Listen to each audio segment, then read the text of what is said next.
This is a true murder mystery. Emphasis on murder, emphasis on mystery. I felt like Lita's murder case looks like a true crime story, but it goes a lot deeper. Who would kill this woman? She wasn't robbed. Somebody came to the door with roses and shot her dead. Was there a feeling that this had to be pretty calculated? She was shot with a 9mm semi-automatic handgun. No obvious suspect. Was she at all concerned about the fact that she was in an interracial marriage and that this was a difficult time in the South? It was not a welcoming place for a black woman to live. She said, I'm done. I'm packing up my stuff. I want you to see the puzzle. When I put it together and I show it to you, you'll never forget it. Your wife's best friend has been murdered, and police are looking at you.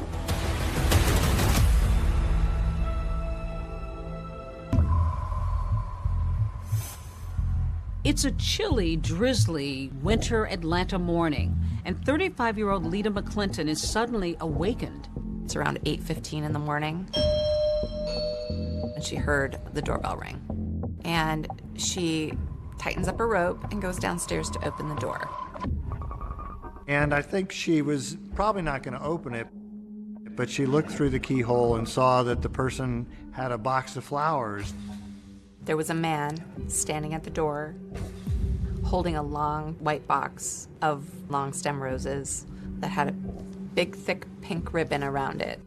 So she receives the flowers, thinking that this is a delivery. She was really excited. She thought that it was a gift from one of her friends. In a sea of red brick townhouses, Lita's white one stands out. Her best friend Poppy and 3-year-old daughter have spent the night, and they are still in bed upstairs, just waking up. Poppy hears her say, "Good morning," to the man at the door. The flower delivery man produces a handgun. He fires a shot. She actually put the box of roses in front of her face. The second shot went right through the center of her head, and she fell with a large thud. Lita's friend Poppy was upstairs with her toddler, and right away she grabbed her daughter and hid her into a closet and said, "You gotta be quiet, quiet as a mouse." She didn't know if the gunman was gonna come for her.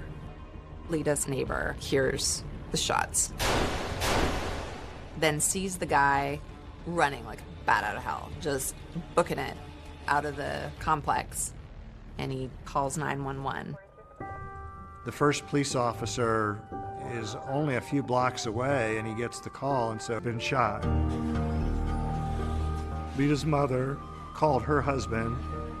When they went to the hospital, they were put in a separate... Intentions, not murder. So when the shooting happened right here, neighbors were shocked and on edge. Sullivan was found in the doorway of her townhouse, shot twice in the head. It's pretty surprising that in this area, those kinds of things probably wouldn't happen. How did you learn that Lita had been killed? I ran to the TV because I heard Sullivan on Slayton Drive. Police say a box of roses was found near her body. The gunman apparently posed as a delivery man. And I said, "Oh my God, that's Lita." Detectives on the scene found a bullet fragment, 2 shell casings, and the box of roses. 2 gunshots from a 9mm penetrated the box. The weapon was never found. To this day, it's never been found. In this case, you had just a minor amount of evidence. At the time, it was the top story on the news, and law enforcement officers felt a great deal of pressure in order to bring Lita's killer to justice. For years, Lita's case was cold, buried underneath the weight of unanswered questions and fading memories. I'm Deb Miller Landau, and I just wrote a book called A Devil Went Down to Georgia about the murder of Lita McClinton Sullivan. I covered this story for Atlanta Magazine back in 2004, and And the more people I talked to, the more that I researched, the more I felt like I began to know Lida. So talking about the day that she died feels personal. The case was also personal to Clint Rucker, the prosecutor. When I came to Atlanta to meet up with him, I learned that one of his passions is puzzles, working from the outside in, which also translates to solving homicides. Where do you begin? How do you start to connect? When I'm putting together a puzzle, not only in real life, but also a murder case, I make an assessment about what it is I'm working with. I start to identify pieces of the puzzle that are foundational. Lida's murder case looks like a true crime story, but it goes a lot deeper. It's a story about love and loss and greed. Lida had been reared in Atlanta's Black elite. You know, on the surface, she was living an Atlanta dream. A prosperous upbringing. A very prosperous upbringing. The expectations for her life were pretty high. Black women have had to be exceptional in order to be seen. And that was the case then, and I think it's still the case now. One thing seems certain, a murder of this kind is personal. Was there a feeling that this had to be pretty calculated? Police knew almost immediately Lida Sullivan was the intended victim. Who would kill this woman? She wasn't robbed. Somebody came to the door with roses and shot her dead.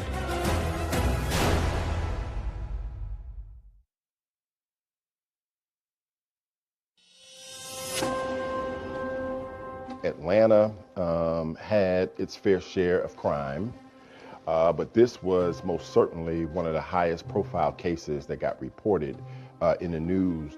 Sullivan was shot twice in the head. A box of roses found next to her body. Using a flower delivery man and shooting her, it was something that just kind of stuck out to me. Atlanta, Georgia, billed as a vibrant melting pot, a destination for creatives. But if you grew up in Georgia in the 1970s, as I did, you know this was a very different place then. One still emerging from the dark shadows of segregation and racial tensions. What was 1970s Atlanta like when she was sort of coming along? We've got African Americans that are kind of ascending into really prominent positions. Lida also is ascending because her parents are part of this movement. Lida's parents, Emory and Joanne McClinton, were both power players, movers and shakers in Atlanta. Emory McClinton was on the State Board of Transportation. Joanne McClinton was a member of the Georgia legislature. Joanne will tell you stories about being in really interpersonal meetings with Dr. King. She was the Maynard Jackson's campaign manager when he ran for mayor. I think the McClintons had high expectations for who Lida would become. Lida Sullivan was a true daughter of Atlanta. She was just a gem, very, very proper. And she had grown up in a world of cotillions, so she really was sort of that classic upper crust black person growing up in Atlanta. She knew where she was going. She had a great sense of style. And absolutely charming. After high school, she went on to Spelman College. Her parents sort of hoped that she would enter the political arena like they were, but she was very much into fashion.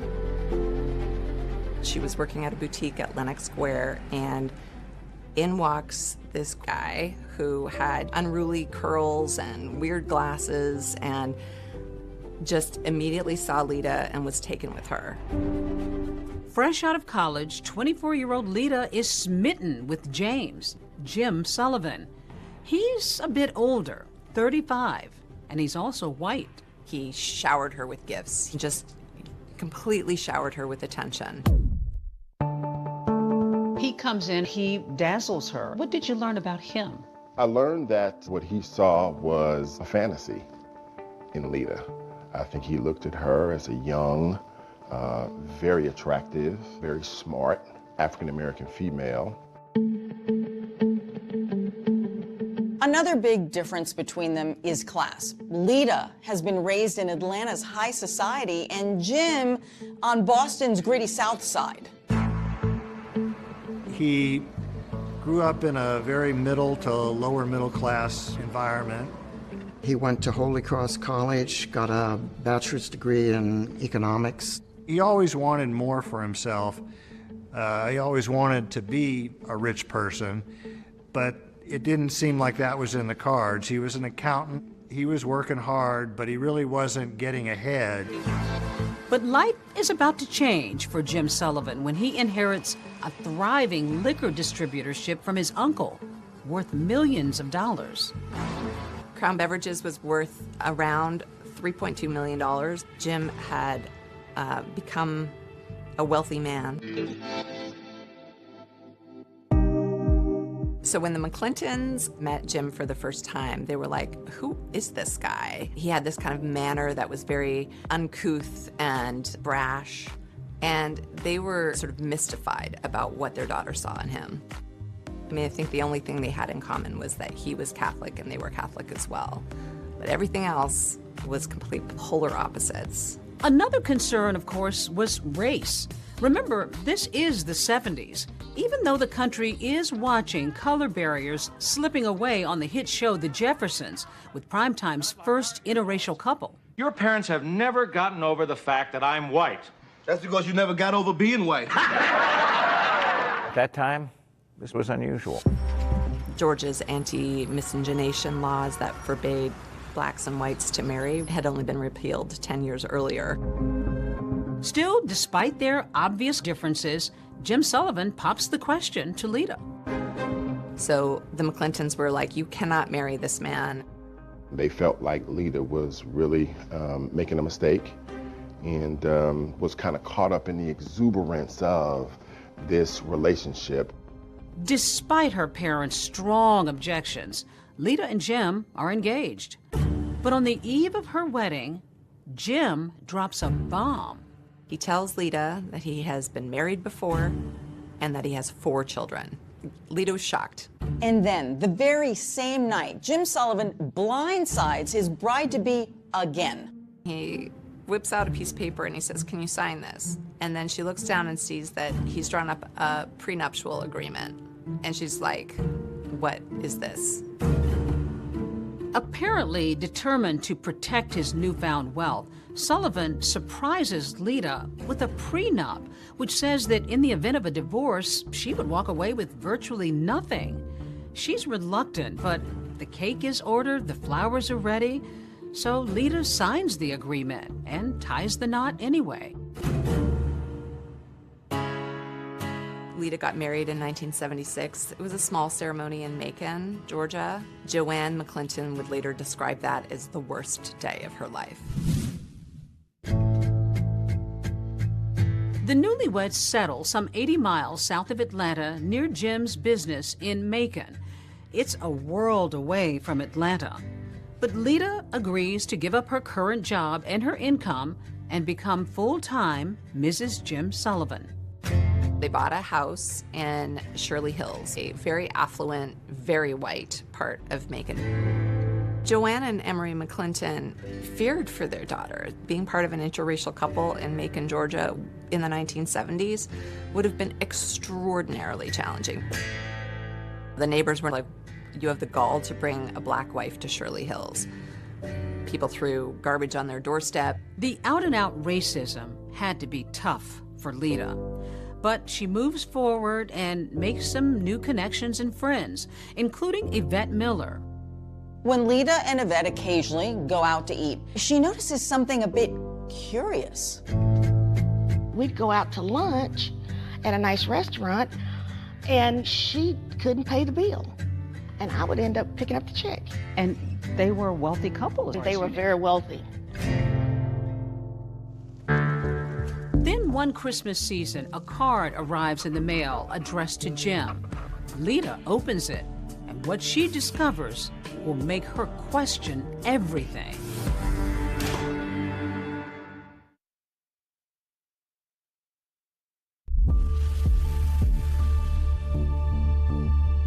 and Jim Sullivan's first few months of marriage seemed to be going well. They were both intelligent, both attractive, definitely upper class, high society. But just beneath the surface, there's some obvious cracks. They seemed to be loving at first. At first? He was not that nice to her, and he was not that kind to her. Was he brusque? Was he brash? He was a bit arrogant. Even though he had all of these resources, he did not, in my opinion, take care of his wife. Friends say that the once generous millionaire has suddenly become a miser. He was notoriously cheap. He would wear his dead uncle's clothes around the house. He would use the sheath from the dry cleaning as saran wrap in the kitchen. He didn't want Lita to work, but he kept her on a very tight allowance where he gave her $150 a week. Did she express any discontentment with her marriage? When we were at those restaurants, Jim just does not give me enough money to take care of me and the house. You know, she clearly was not happy.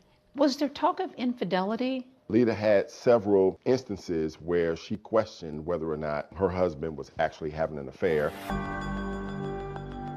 One day she finds a long blonde hair in their master bathroom, and she asks Jim about it, and he says, "I don't know what you're talking about." They got into this cycle of, she accused him of philandering. He would deny it, and then he would buy her sort of an expensive jewelry apology.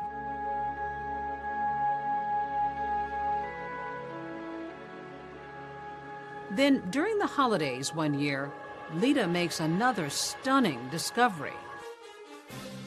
A Christmas card came addressed to Jim. She opened it.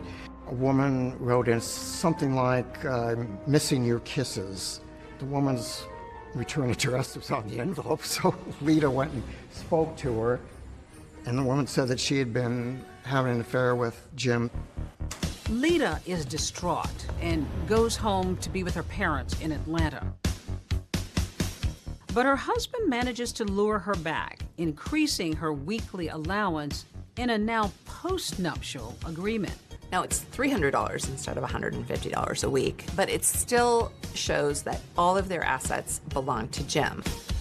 That's right, the successful business, Lita's Mercedes, multiple properties, even her jewelry, still belong to her husband in the event of a divorce. But in an attempt at reconciliation, Lita signs the postnup. Just a few months after Lita signs that agreement, without Lita knowing, Sullivan decides to sell Crown Beverages for $5 million. And that's not all. He tells her they're moving to Palm Beach, Florida. Lita was in shock. She had any clue that he was going to whistle her down to Palm Beach.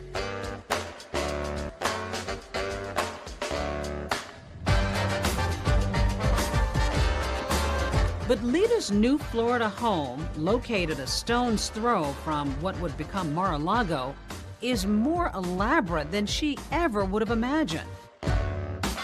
Called Casa Alita, it's a 17,000 square foot mansion with 8 oceanfront bedrooms. It was just unbelievable. When you went to Jim's home, you go through this tunnel and you would be at the beach. It's your own private beach. But for Lita, everything that glitters isn't exactly gold.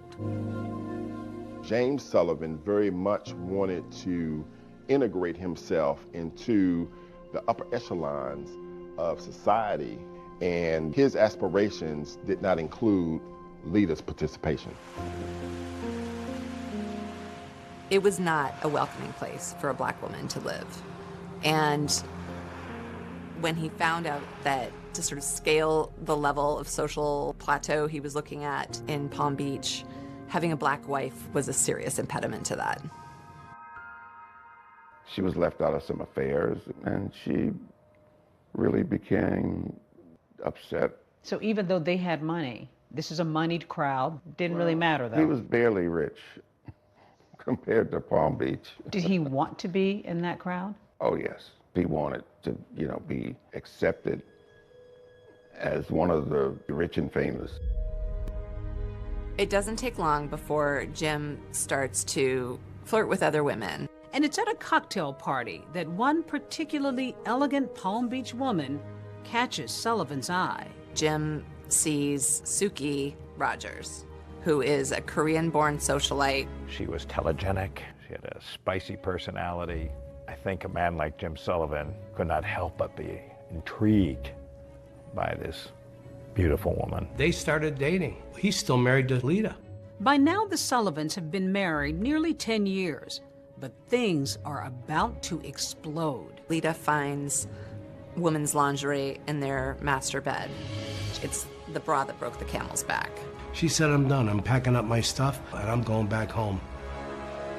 Lita arrives back in Atlanta. The very next day, she files for divorce from Jim.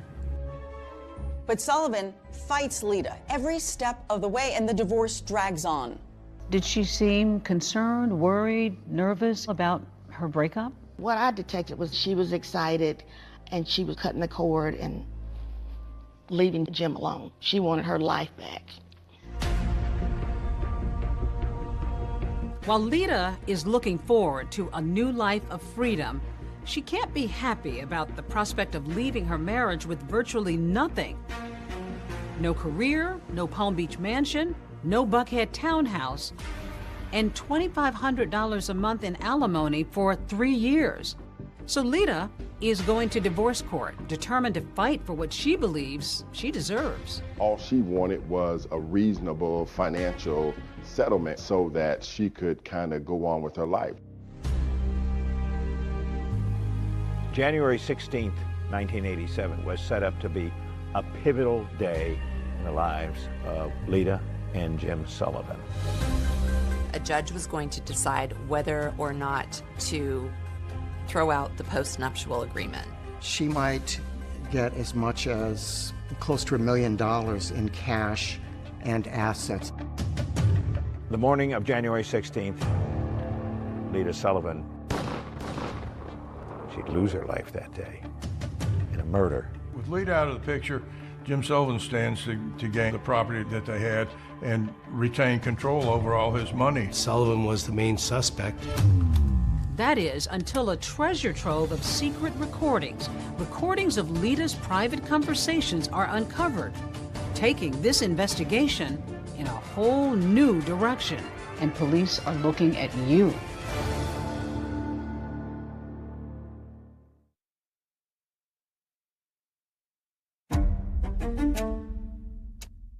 You know, you make a big circle and you put everybody in it that's close to Lita. Everybody's a suspect. But the first one would be the husband. The first and obvious suspect was James Sullivan, who stood to gain everything from her death, all the property, all the monies, and who was contesting the divorce. Detectives went down to speak to him in Palm Beach, and they put him through a polygraph. Jim Sullivan not only passes the polygraph, but there's something else. He has an alibi that puts him nearly 700 miles away from the crime scene. James Sullivan was actually in Palm Beach at the time of Lita's murder. When you first look at it, it looks pretty cut and dry. When you interview all the people involved, everybody points in one direction, towards the husband. But when you sit down and look at the facts, I'm not so sure that the husband is the person that committed the crime. Nothing surfaced in the early stages of the investigation that implicated Jim Sullivan in the murder. Sullivan is cooperating with authorities, and during his interview with detectives, he mentions the name of his friend, Marvin Marable. At the time of Lita's death, Marvin and James Sullivan had a very close relationship. Remember, Marvin Marable is married to Lita's best friend, Poppy, who was in the Buckhead townhouse with her 3-year-old daughter the morning that Lita was murdered. But back before the shooting, the friendship hadn't always sat well with Marvin. When Lita moved back to Atlanta, they started, hanging out together. So she's disillusioned by her relationship.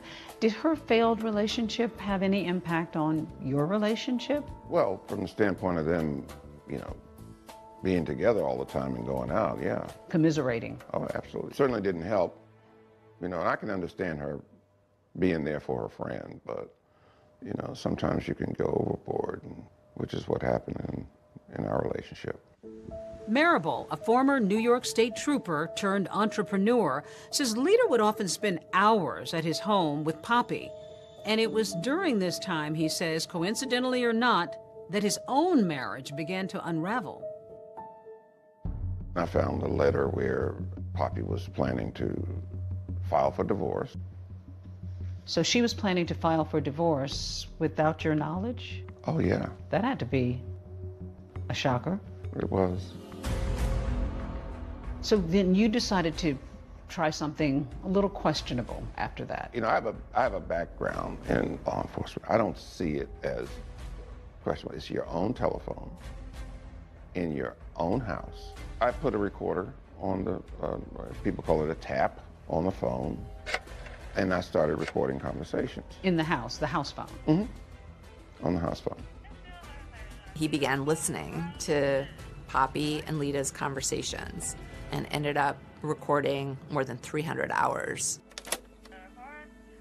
And during those very personal conversations between girlfriends, Marvin Marable learns that there may be some information that James Sullivan might be interested in learning that will be helpful for him in his divorce case. He tells Sullivan about the tapes and what's on them, specifically Lita's post-divorce plans. And soon enough, the two disgruntled husbands are conspiring to get the best of their soon-to-be ex-wives in divorce court. Marvin Marable travels down to Palm Beach under a false name, and the two men listen to the tapes, and Marvin says, "I'm not going to record anymore," and Jim says, no, keep recording. Was there talk of money? Yeah, he offered $30,000. Jim says to Marvin, if the judge decides to honor the postnuptial agreement, he's going to give Marvin $30,000 for the use of the information on the tapes. What kinds of things did Lita talk about that could be helpful to either one of you? You know, there were some guys that, you know, she would talk to, but she was legally separated. But then, just a few days after Marvin and Jim's secret meeting at Casa Elita, Poppy and Lita somehow discovered the recording device. How did they react? It wasn't nice.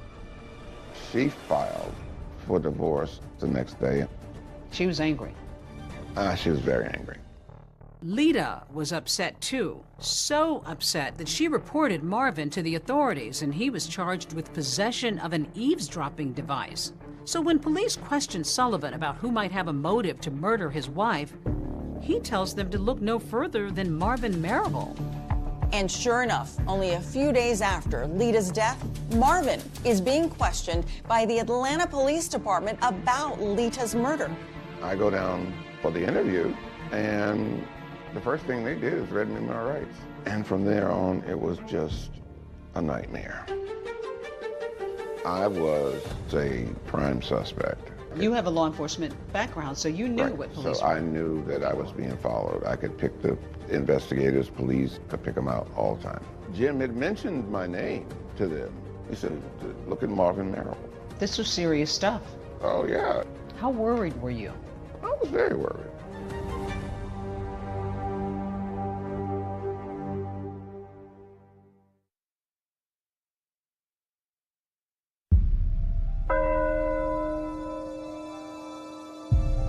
Joanne and Emery McClinton were beyond devastated. Their eldest daughter was dead. Just 3 days after Lita's murder, they held a funeral. Days dissolve into months, and authorities are no closer to finding Lita Sullivan's murderer. The case is just sort of growing colder and colder by the minute. And while Marvin Marable might have been angry at Lita for pressing those charges against him for eavesdropping, there was no evidence he was responsible for her death. I know that people get wrongly accused, wrongly convicted, and so the only saving grace is the fact that I knew I was innocent. By process of elimination is you can determine the pieces that don't fit. and just eliminate them. The way in which we eliminated Marvin Marable as a suspect, there was just not enough to connect him directly to the crime itself. As for that eavesdropping device charge, Marvin was put on probation, which he completed, and then he was exonerated. But on those recordings Maribel made, Lida had talked about other men, something that her soon-to-be ex-husband Sullivan pointed out to police. He made allegations that she was participating in extramarital affairs, and that perhaps this was the action of, you know, a disgruntled boyfriend. We have a lot of major players. At this point in the investigation, we have a lot of suspects. One of the first men police question is a professional athlete. Lida and him had been friends when she was in Palm Beach. The police quickly found out that he was in prison for drug possession. That athlete is behind bars when Lida is killed, so clearly he can't be the trigger man. Then investigators turn their sights to a prominent Atlanta businessman. And he and Lida had been childhood friends, and they sort of rekindled their friendship. And they realized that he had no motive, and they found nothing that connected him. Authorities also take a hard look at another suitor who had taken Lida to dinner the night before her death, and get this, had also given her 2 roses. The suspect was a man named Bob Daniel, and Bob had had an incident a couple months before the murder where, in a drunken rage, he came to Lida's house, smashed his car into the garage, and as the cops were taking him away, he said, "I'm gonna kill that." So, serious red flag. But that lead didn't go anywhere either. Bob had just had quadruple bypass surgery. You know, the police ultimately decided that Bob had nothing to do with it. It's the unknowing that makes it so difficult. And to know that there are individuals who may be walking around now planning and plotting to do the same thing to somebody else is abhorrent to me. I remember having the impression it was like a festering wound for them. The McClintons want to draw attention to a $25,000 reward in the case. The cause of finding justice for Lida became their obsession, became their passion. The reward is for the arrest and conviction of those individuals responsible for our daughter's murder. To catch Lida's killer, the Atlanta Police Department assigns 2 veteran detectives to the case. If Lieutenant Walker bears a resemblance to actor Billy D. Williams, Welcome Harris reminds one of Columbo, the dogged, disheveled detective of television fame. Building a murder case was like making a mosaic. You know, you get a shiny piece of glass here, a gem there. You put it together and you hope that from it emerges the shimmering image of a killer. This particular case deals with what I consider to be high society. It contains a little bit of everything. Intrigue, mystery. These days, a lot of murders are solved using DNA technology, ring camera technology. But back then, it was detective work. She was shot with a 9mm semi-automatic handgun. Most important thing found at the crime scene was the roses. They canvassed all the area flower shops and quickly found that the roses had been purchased at the Botany Bay flower shop. They interviewed the worker in there, and he told them that this guy came in about 8 o'clock and bought these roses and paid in cash and then left. And he was in a small car. The florist gave a description of the man buying the flowers and another man who was waiting in the car. So detectives know they're looking for at least 2 men. Until yet another person is described to police, that flower delivery man who had looked Lida's neighbor right in the eye. There was a next-door neighbor of Lida's, lived over on the right side of her condo. He lived there. His name was Bob Christensen. He actually gave a description of the flower delivery man as a Caucasian, middle-aged man. They went down to the police station and worked with a police artist and got sketches. As the sketches were being completed, the officers were realizing, obviously, that the shooter was not Jim Sullivan, and that the other individuals were all three distinct individuals. They didn't look anything like each other, so therefore we knew three people were involved. For investigators, this has all the earmarks of only one thing: murder for hire. All the evidence pointed to a hitman showing up at the front door, posing as a flower delivery man, and firing a gunshot into Lita's head. With investigators now exploring the possibility that Lita was murdered by a hired gunman, another critical piece of evidence comes to light: a mysterious phone call. And what they found was that on the same day that Lita was murdered, about an hour after the actual shooting, there was a collect phone call that was placed from a payphone right outside of Atlanta, Georgia. Was this a call from the killer? I don't know about you. I haven't had a collect call from a payphone. So as a cop, you probably go, I wonder if that's connected. And a tip from a woman 700 miles away may just be the big break investigators have been waiting for. I said, anyone knows that if you wanted to get a woman to answer the door, all you would have to do is take flowers to the door.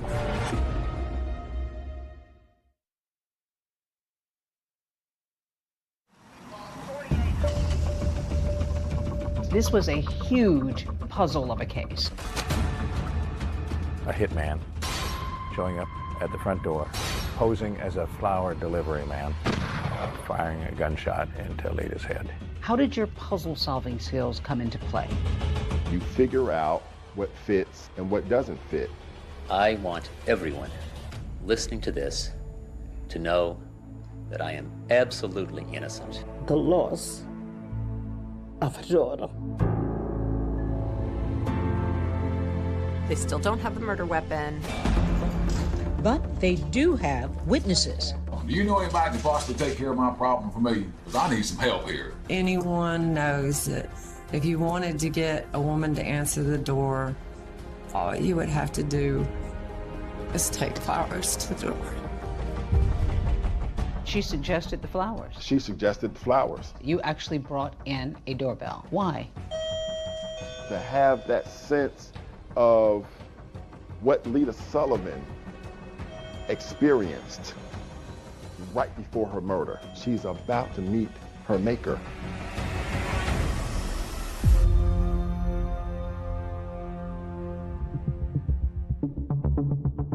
It's a deadly delivery of a dozen pink roses. 35-year-old Lita McClinton Sullivan opens her front door and is suddenly gunned down. On the year anniversary of Lita's death, there are no named suspects. They still don't have the murder weapon. They don't have a hitman. They don't have a paper trail that ties Jim or anyone else to a hit. But that's about to change when they get Jim Sullivan's phone records. On the same day that Lita was murdered, about an hour or so after the actual shooting, there was a collect phone call to James Sullivan's home in Palm Beach, Florida. It turns out to be from a rest stop in Suwanee, Georgia, maybe 30 or 40 miles from Buckhead. Using a phone call to call another state, that opens up federal jurisdiction. In this case, that's the FBI. We believed the phone call from Suwanee rest stop to his home in Palm Beach, Florida, was sufficient indication that a contract hitter may have called him after doing the job. Enter Special Agent John Kingston, who takes a particular interest in that phone call and a whole slew of other calls Jim Sullivan made and received around the time of Lita's murder. I got a whole year's worth, 6 months before the murder to 6 months after the murder. Kingston notices a few calls, and one of them was to Bob Christensen, Lita's neighbor. When Kingston talks to Bob, he finds out that Jim had called Bob 3 days before the murder. Sullivan said, had he seen anything suspicious around Lita's townhouse? And Bob finds it strange. He hasn't talked to Jim in over a year.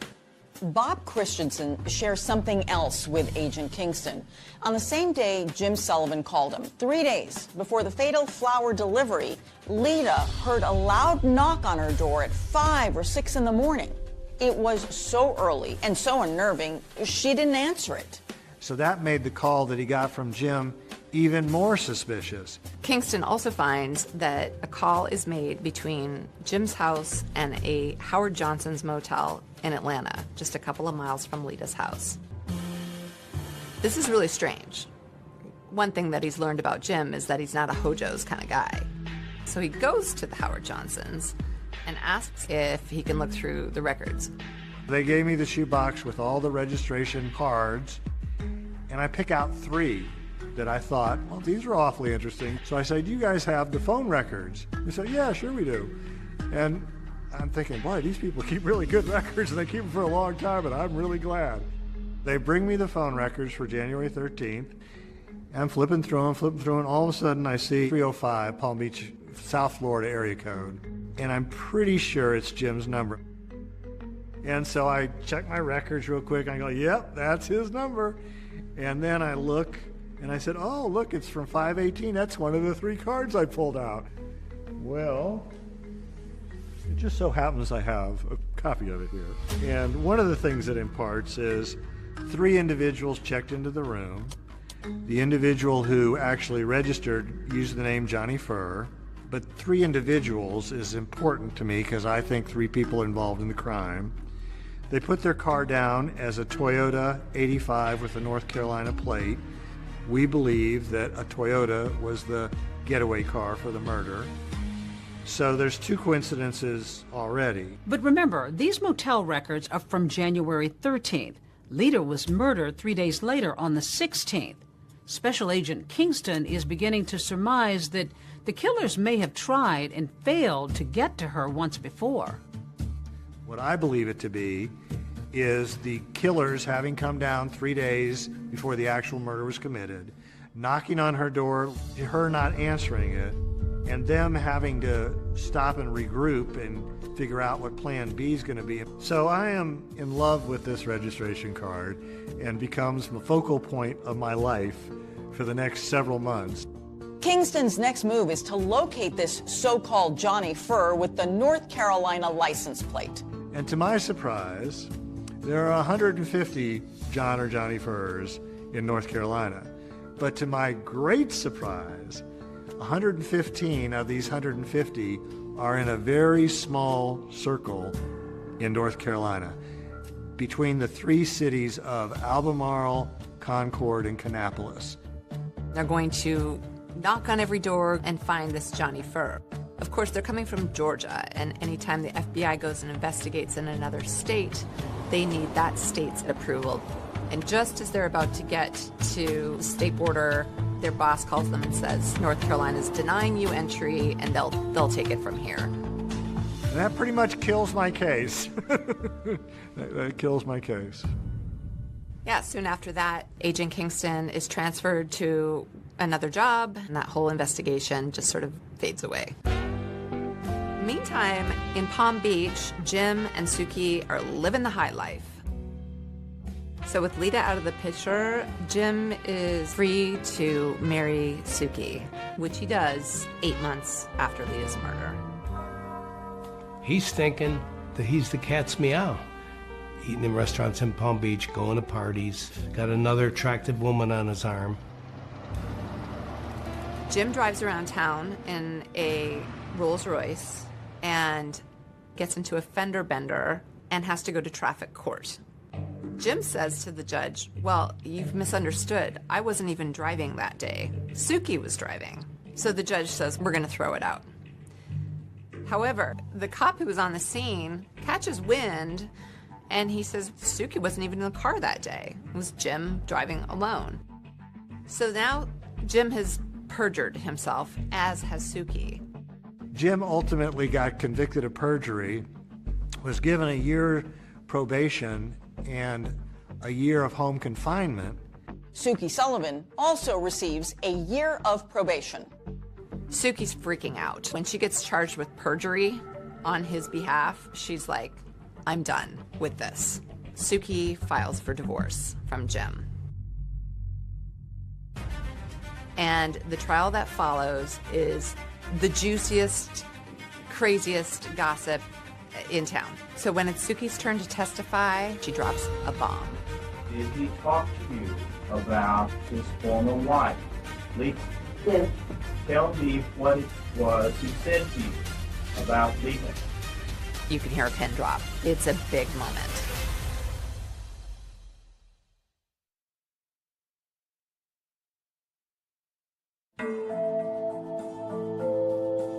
After 33 months of marriage, Suki files for divorce from Jim.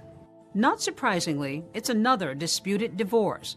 But what might have been typical testimony about alimony takes a sudden turn in court. Tell me what it was he said to you about Lisa. He hired someone to work with her. I'm sorry? He hired someone to work with her.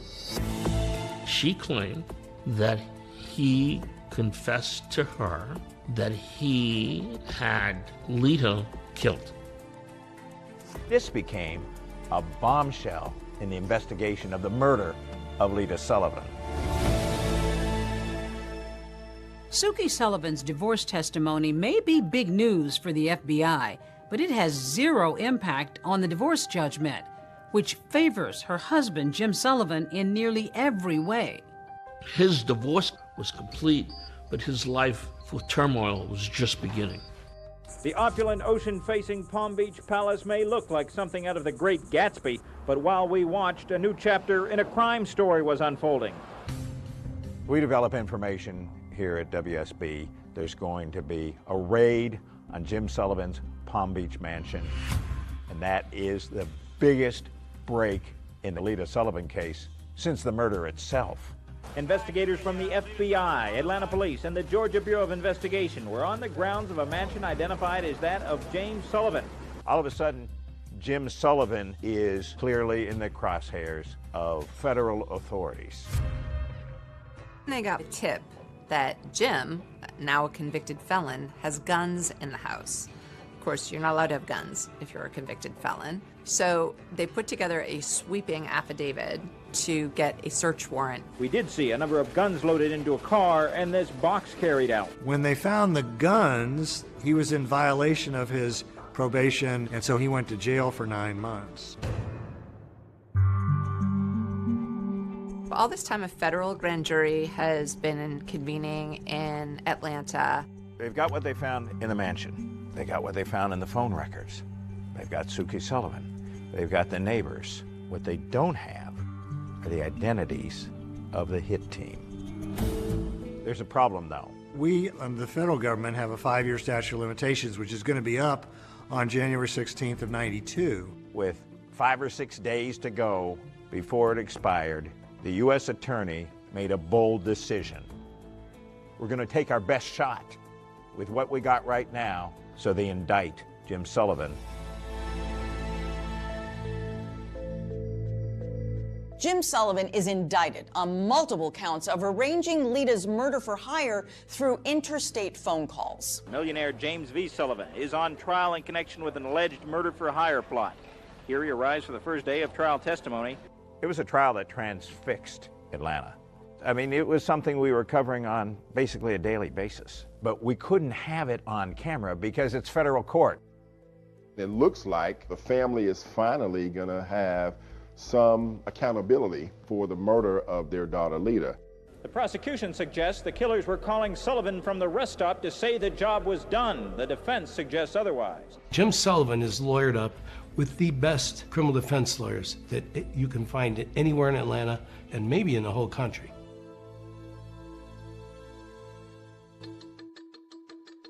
There is no evidence at this point in this case who placed that call or whether that call was placed by anyone connected with the crime. The prosecutor spent 2 weeks telling their side of the story. Suki, the woman he married months after Lita's death, delivered some of the most dramatic testimony the jury has heard. They build what they feel like is a really strong case. And then a big bombshell hits. The judge says, I'm forced to dismiss this case for lack of evidence. Judge Marvin Shub ruled that, in effect, even if Sullivan may have been involved in the murder for hire, the government fell short in proving the phone calls related to the murder. Well, this is one of the most difficult decisions I had to make because I firmly believe in the jury system. And then he looks at Jim and he says, you've been acquitted. Is over. The family at that point, I guess, is just sort of at a loss. How devastating was that for them? They felt like the justice system had let them down. I was not expecting this. It's extremely difficult. The system today is weighed in the favor of the defense. James Sullivan seems to have gotten away with murder. But Lita's parents aren't giving up. They file a wrongful death suit in Palm Beach, Florida, and they win. We, the jury, return the following verdict. The jury deems that Jim is guilty of wrongful death. Total damages of the estate of Lita McClinton Sullivan, $4 million. But Sullivan is able to hide his assets and not pay any of the civil judgment. Jim Sullivan appealed their civil judgment, and he won by having the Florida court say that they had filed it after the Florida statute of limitations. Once again, Jim has wiggled out of any responsibility, and the family is left dumbfounded. Until a call is received out of the blue. A young woman comes forward. It proved to be the break in the case that everyone was looking for.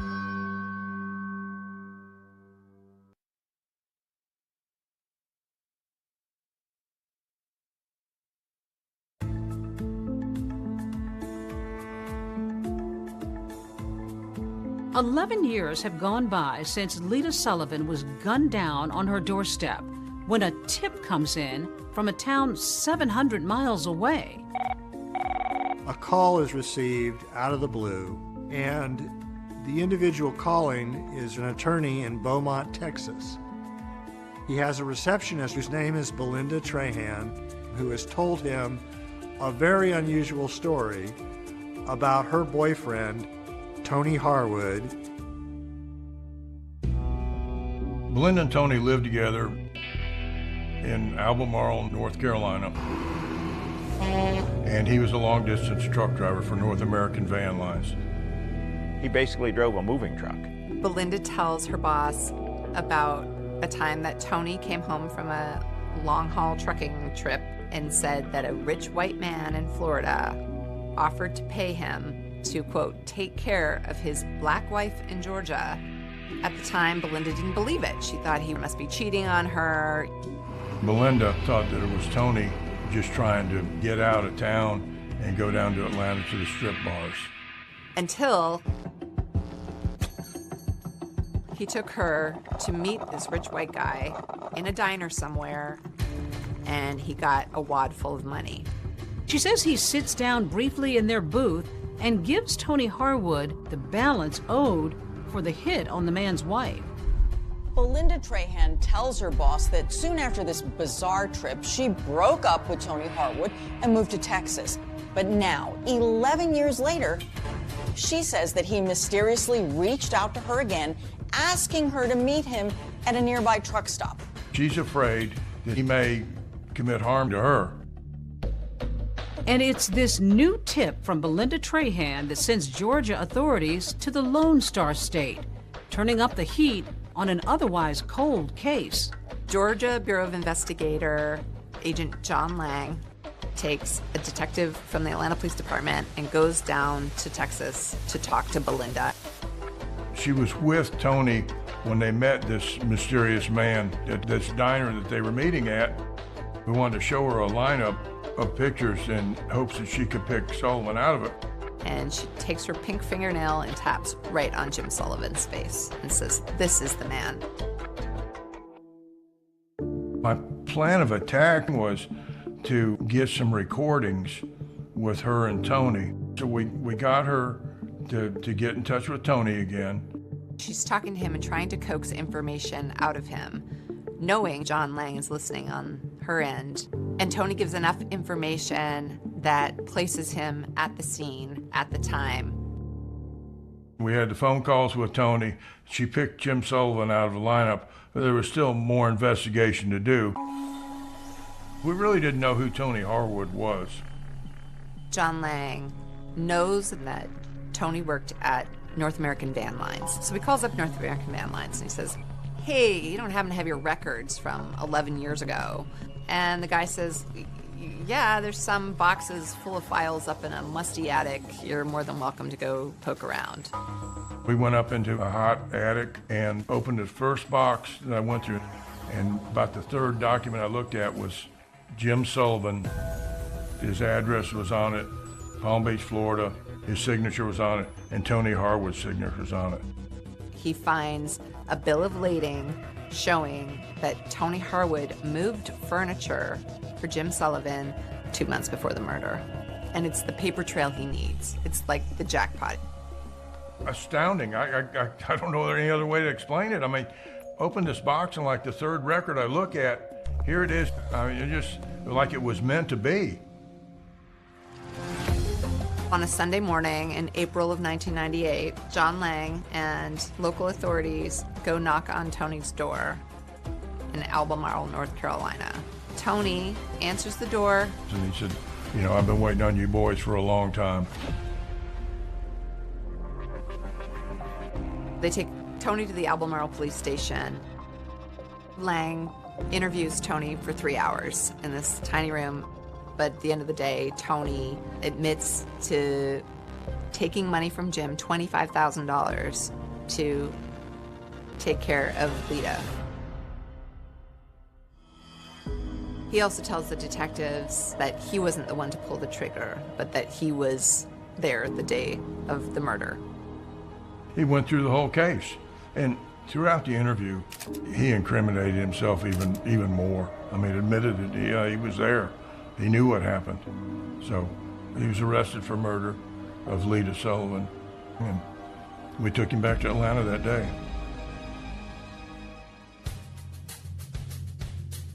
After Tony's arrest, things moved pretty quickly. We are here today to announce the issuance of a warrant for the arrest of James V. Sullivan. They got enough to get Sullivan, and now boom. Sullivan hears of this and blows. He takes off. We have reason to believe that he's outside the country. He's just gone, vanished.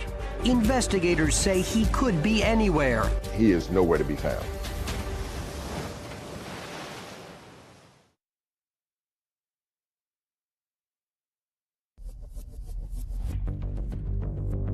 We certainly do not know where Mr. Sullivan is. We have reason to believe that he's outside the country. More than a decade after his wife Lita was murdered, Jim Sullivan seems to be playing a game of catch me if you can with authorities. There is an international manhunt for James Sullivan. Well, Jim had moved to Costa Rica, actually bought a home there. In 1998, after an arrest warrant was issued for him, he immediately, like that night, went to Panama. If you have any information concerning James Sullivan, you should contact the nearest U.S. Embassy or consulate. We didn't know exactly where he had flown from Panama, and we didn't know exactly where he had gone. His trail goes cold. They put him on Interpol, and it was just cold. They've tapped phone lines, anybody that he might have called, and he's called no one, not even his mother. There was a few tips that came in. The tips are just dead ends. The McClintons, they're dumbfounded that this guy could, get away again. But in late 1999, with Sullivan still completely off the grid, the heartbroken Emery and Joanne McClinton do get some good news. Last week came this, a court decision reinstating a $4 million judgment against Jim Sullivan in connection with a wrongful death case brought in effect by Lita's estate.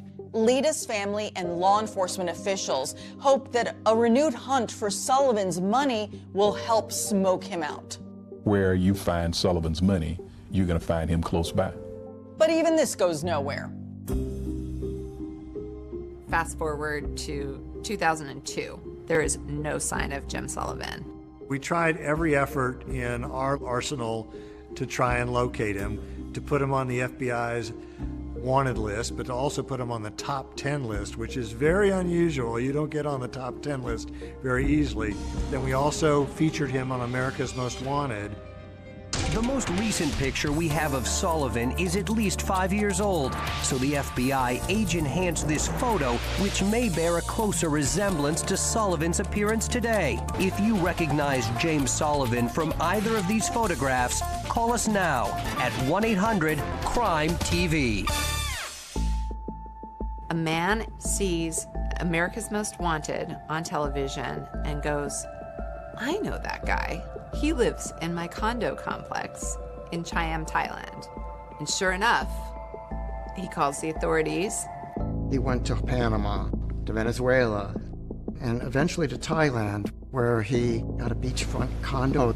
He spends his days walking on the beach, sitting by the pool, occasionally playing tennis, as though no other troubles in the world. The Thai police knock on Jim Sullivan's door on July 2nd, 2002, and say, you're under arrest. The McClintons can hardly believe it. Individuals behind us.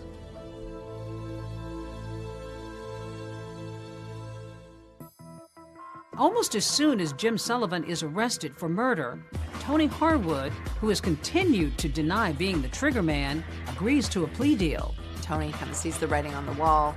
Harwood just decided that he would plead guilty, the negotiated plea for manslaughter, and in turn, that he would testify against Jim Sullivan.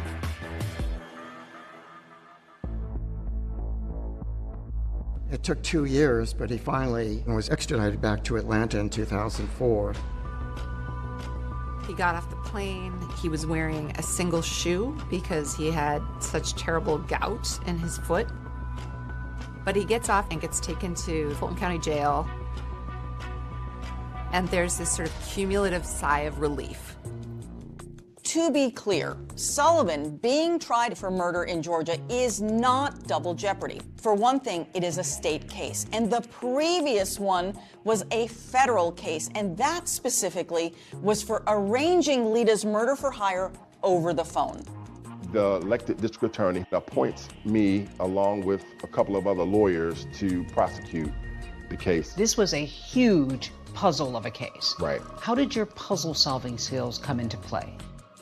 There's no cutting corners, and you spread the pieces out, and then you figure out what fits and what doesn't fit.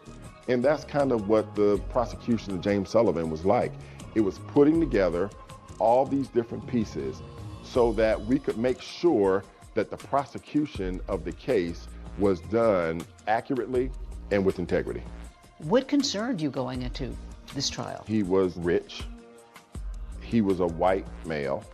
He had escaped the federal authorities before, and he had two of the best criminal defense attorneys representing him. They are sharp, and if they can find a way out, they're going to find a way out. There will not be one shred of physical evidence that links Jim Sullivan to this crime. Jim has eluded justice so many times that there's a real palpable fear that he's going to get away with it, that he's going to elude justice again.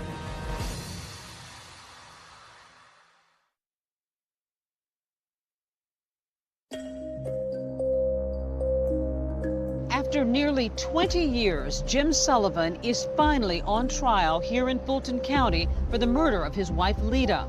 For her heartbroken parents, this day couldn't come soon enough. The pain, believe it or not, it increases. It does not decrease. The shock decreases. The depression decreases. But the pain continues. It was an A-team of prosecutors, great courtroom performers. Clint Rucker was the lead prosecutor, and Anna Green, Kelly Hill, Sheila Ross.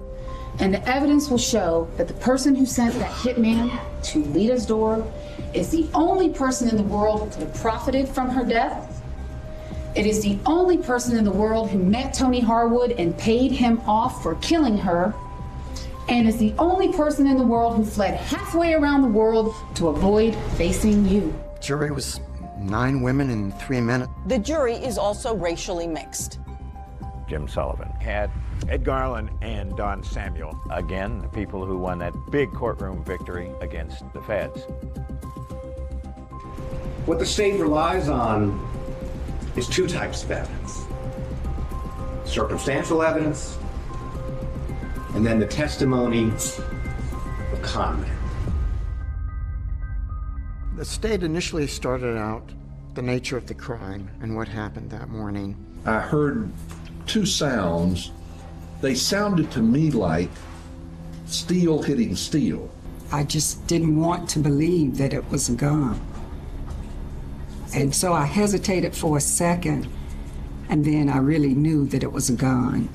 She was able to squeeze my hand each time I spoke with her, like she understood what I was saying. And for many, many years after this, I thought that's all it was. And then one day I realized that she was comforting me more than I was comforting her. That was the sort of lady I felt she was. They had the phone calls that the FBI had found. There was a call from this room to Mr. Sullivan's home at 7:44 in the morning. But all this testimony notwithstanding, it's Belinda Trahan and Tony Harwood who everybody wants to hear from. Belinda Trahan was the most important witness in the case. He told me that some white guy who wanted to take out his black wife. I didn't believe it. Why not? I've been with him for 3 years, over 3 years. I mean, I figured he met someone because we were on the outs. Most chilling about Belinda's testimony is that she confirms that there was at least one failed attempt on Lita's life. She testifies that when Tony had gone to Lita's house on January 13th, then she didn't come to the door. They drove back to North Carolina and told Belinda that, it didn't work. But Belinda testifies that hearing that from her boyfriend left her incredulous. I said, just don't even lie to me. I said, because anyone knows that if you wanted to get a woman to answer the door, all you would have to do is take flowers to the door. Did you in any way mean for that to be a suggestion as to how to get the job accomplished? No, not at all. Here's Belinda Trahan, and she is falling on the sword about what she did. She suggested the flowers. She suggested the flowers, and she admitted that on the stand. You brought in the diner booth where they sat. Why couldn't you just tell the jury and show pictures? I want you to see the puzzle once it's all put together. Yeah, I can show you the box. I can show you a photograph of it. But when I put it together and I show it to you, you'll never forget it. Push the paper across the table like this, and then Tony put his hand on it and took it from there. And there was a particular moment when she is asked to stand up in court and identified the person she witnessed give Tony Harwood an envelope full of money. Please, point him out. It's right there. He can't even make eye contact. Your Honor, may the record reflect the witness has identified the defendant, James Sullivan. But if prosecutors feel like Belinda Trahan's testimony is helping their case, they have to know that it's just as big a risk to put Tony Harwood on the stand. Can you show the jurors the body language Mr. Sullivan used and the tone of voice, if it's possible, that he used when he was explaining to you that his wife Lita was a problem?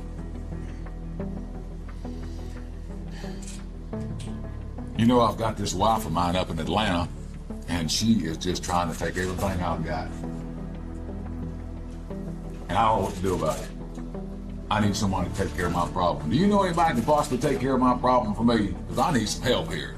We could prove Tony Harwood and James Sullivan actually met each other. So I spent the first part of Tony Harwood's examination confirming his signature on the hotel receipt. And I put signature, Johnny Fur. The fact that he actually went to the flower shop. Who actually went inside the flower shop to purchase the flowers? I did. They had Tony Harwood saying that he was the one who made the collect call to Jim Sullivan's house. What did you say to him?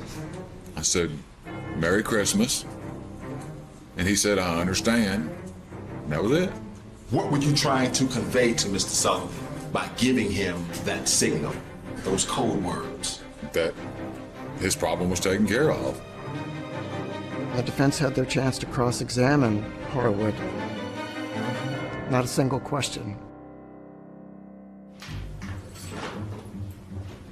The two key witnesses were, of course, Belinda Trahan and Tony Harwood. And so, in closing arguments, the defense assailed their credibility.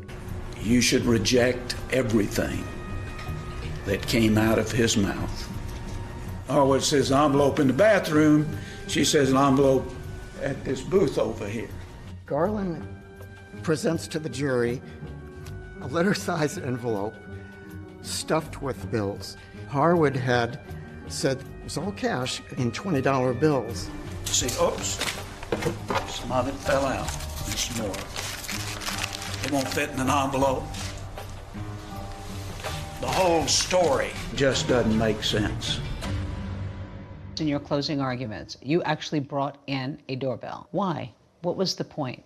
I wanted the jurors to have that sense of what Lita Sullivan experienced right before her murder.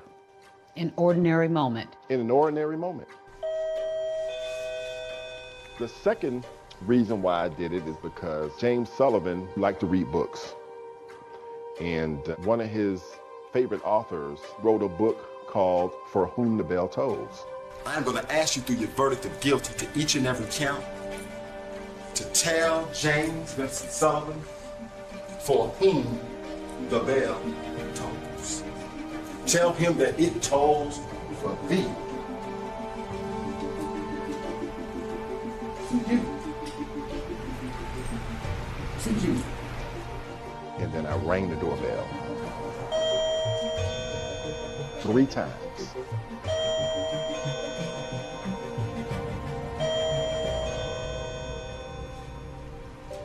As the jury goes out to deliberate, I think there's a real fear. Are they going to do it this time, or is it going to be like every other time?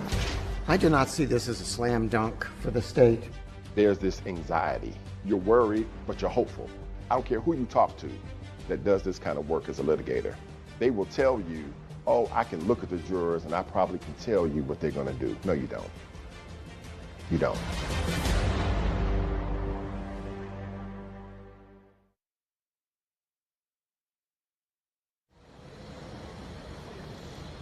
This is breaking news. We do have breaking news at this hour. The jury having reached a verdict in the trial of Jim Sullivan. The jury came back within a few hours on the same day. It was so silent, and the tension was just palpable. There's this anxiety. You don't know what it's going to be. You don't know how it's going to turn out. And you're worried, but you're hopeful. It's hard not to think of Lita's family, her parents especially, after so many fits and starts to win justice for their firstborn child. It comes down to this moment. The judge says, "Ma'am, would you publish the verdict?" And then from that moment until they get finished, nobody is breathing. Count 1, malice murder. We, the jury, find the defendant, James Vincent Sullivan, guilty of malice murder. I got a chance to hug Emory McClinton. I had never been hugged so tight before. This was his baby. And we had finally, after 19 years, brought that man a sense of satisfaction. I'll never forget it. The conviction of James Sullivan was the biggest puzzle that I had solved in my career and it is one that gave me the most satisfaction that I had ever experienced as a prosecutor. The court hears victim impact statements. What a loss it was to have Lita gone from their lives. I dream of Lita often. She is smiling and walking in my direction, and I in hers. But we never reach each other. The jury came back and gave him life in prison without the possibility of parole. I am so very pleased, and I'm happy. What we were waiting for was something in our judicial system, something to happen and to bring it all together, and that's what you see today. Why did it take 20 years, do you think? It goes back to the resources. He had privilege? White privilege, completely. He knew how to manipulate people, and he had the resources to do that. You've got a black victim, you've got a white defendant. Did race hover in this courtroom over this case at all? I think in our criminal justice system, unfortunately, race always permeates throughout a case. But I'm thankful to say the evidence in the case overcame that racial component. They never received any money. Is there money? Where is this money? He's been able to secret his money. For the McClintons, seeing him rot in a prison in South Georgia brings them a whole lot more satisfaction. This is a woman who you never met, I've never met, most of the people involved in this case never met her, and yet her life really made an... Kept stabbing and stabbing. I remember trying to defend myself like this with my hands, and that's where I got the cuts on my hands. Jason was confronted by the assailant. Someone that came into their apartment had assaulted him and his roommate. Because she was stabbed so many times, you think, this is personal. This is someone who wanted her dead. When you go into her apartment, what is the scene like? You could tell that there was a struggle in there. She fought hard. Jonna went door to door trying to get assistance. At one point, I was praying. It wasn't her. They had made a mistake. Now, revisiting the scene of a nightmare. He pushed me back this way, and I fell on the bed like this. I took off, and I ran as fast as I could this way. Did it trouble you that he ran away from the scene to get help instead of trying somehow to help her? He's scared. He wants to get away. So he ran from here over this way to the convenience store. I didn't have anything to do with this. If I had something to hide, why would I take this chance?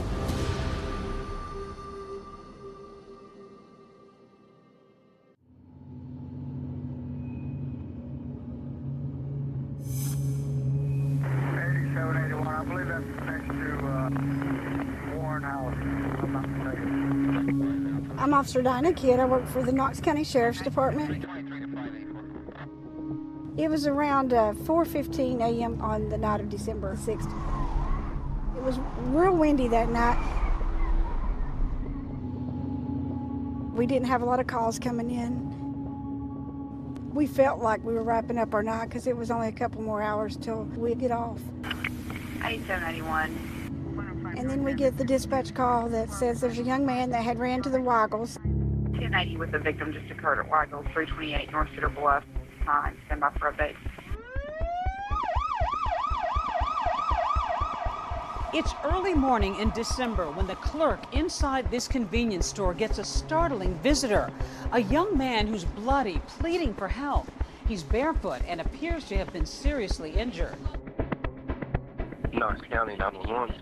Yes, with the Weigels number at Cedar Bluff Road. Mm-hmm. There's a man that just walked in the store. He's heavily bloodied. Looks like he's been in a fight. A gentleman had called in from the Weigels on Cedar Bluff and stated that he had been attacked. When he ran up to the Weigels, he had blood all over his clothing as he entered into the gas station. He had a stab wound to his face. He had cuts on his hands. He was stabbed in the chest. So he did have obvious signs of trauma on his body.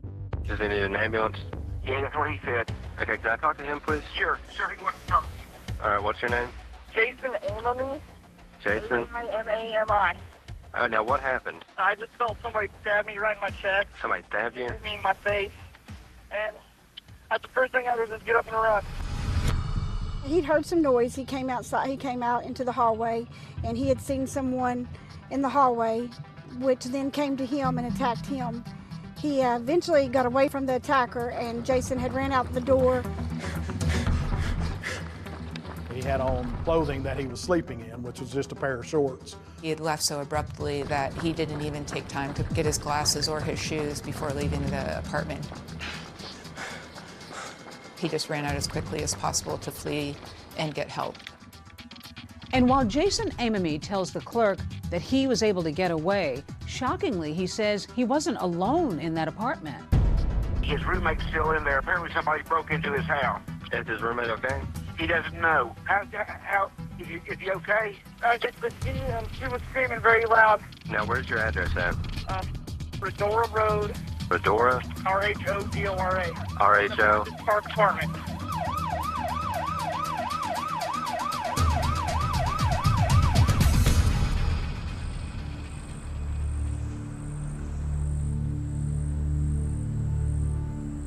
When the call came out, we then went to the apartment complex to check on the girl and kind of see what we could find there.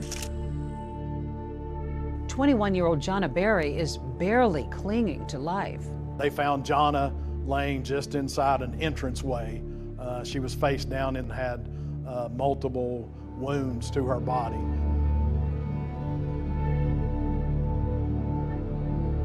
You were one of the first responders here. Yes, ma'am. What do you remember about Jonna Berry? What kind of shape was she in? She was not in good shape. As soon as you opened the door, she was laying in the corridor at the bottom of the steps. Her apartment was at the top of the steps, and she was covered in blood. That it was her hair. She's got beautiful blonde hair, and it stuck with me because at the time I thought she might have red hair because there was so much blood. Just kind of moaning, making a few sounds, but was unable to talk due to her injuries. She did have a very large wound on her neck. She also had multiple stab wounds across her body. Over 25 wounds to her body. It was very obvious that Jonna had been in a fight for her life and that it was a very violent struggle. For me, it was one of the worst crime scenes that I have been involved in since being in law enforcement.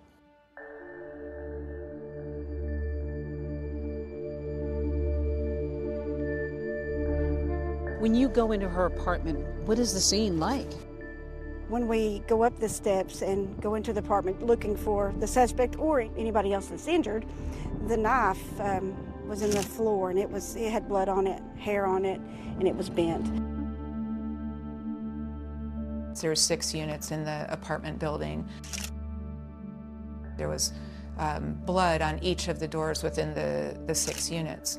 And we could tell from that Jonna was the person who went door to door trying to get assistance. It's 4 o'clock in the morning. It's not the middle of the night, per se. One individual thought The ground below that peephole, absolutely heartbreaking. Unfortunately, the call dropped and there was no other activity. Everything we have for Brandon Park Apartment. Once the residence was cleared and we noticed there's no one else injured in the apartment, we go back down the stairs. I go back to her. So I leaned down and was talking to her, asking her if she knew who done this, if she knew where they went. I was just asking her all kinds of questions, try to help us find out who done this and what had happened. She would move around a little bit, but she couldn't answer me. So by this time, I just kind of held her hand and waited on EMS to arrive.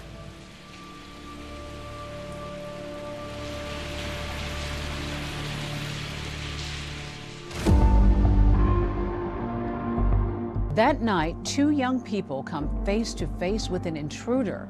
Jason manages to escape, but Jonna, who was too injured to speak, did not. We were wondering what led to this horrific tragedy. The attacker has vanished, the motive unknown.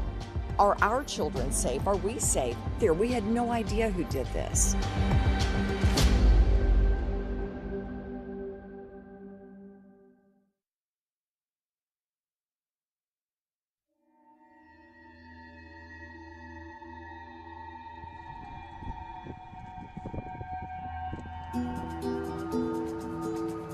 Police launch a full-scale manhunt across the Knoxville community. Inside that foyer, Jonna Berry is still alive, brutally wounded, and struggling to hold on. I just held her hand and waited on EMS to arrive. I remember distinctly that it was raining when I got to the scene. Jonna dies in the ambulance, her fight ending before she ever reaches the hospital. What do you think that may have meant to her or to you to even just be there to comfort her? I hope it helped her, and to me it would mean a lot if that was my child there.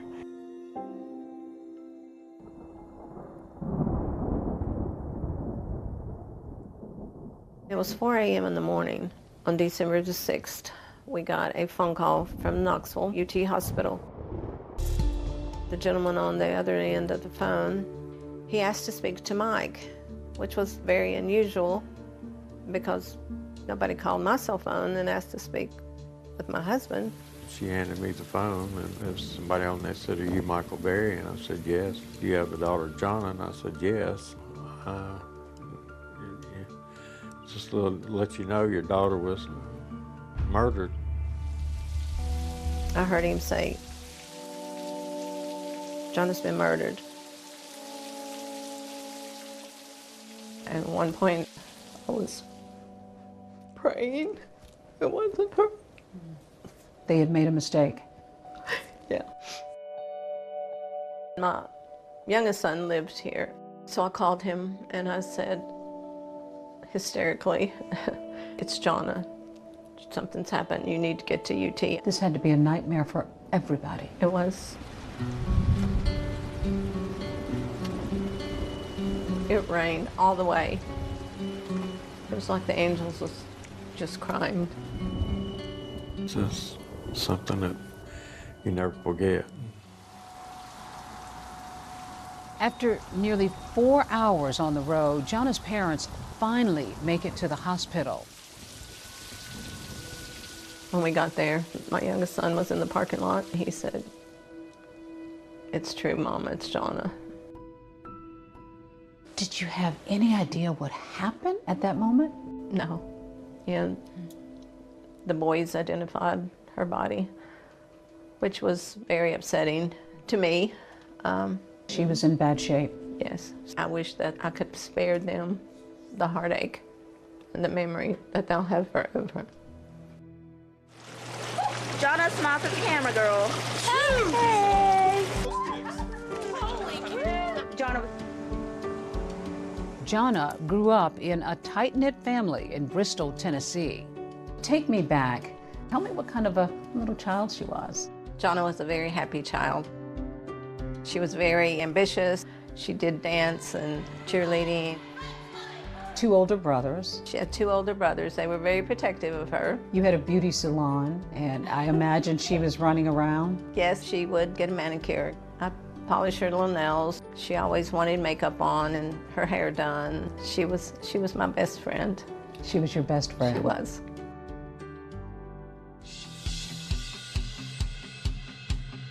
After high school, Jonna heads off to East Tennessee State University, where she gets a degree in child psychology. What was it that she aspired to? What were her aspirations? She wanted to devote her life to children. She wanted to help them in any way she could. As Jonna grows older, her dreams for her future grow bigger, and she meets her fiancé, Jason White. Jonna got engaged when she was 20. Kind of young. It was young, but she knew what she wanted, and she worked hard to get it. Jonna loves children, and that passion leads her to Knoxville, where she begins working toward a master's degree in child psychology. Most here consider this a safe slice of America, next to the Tennessee River. About 35 miles away, you'll find Dollywood, nestled in the Great Smoky Mountains.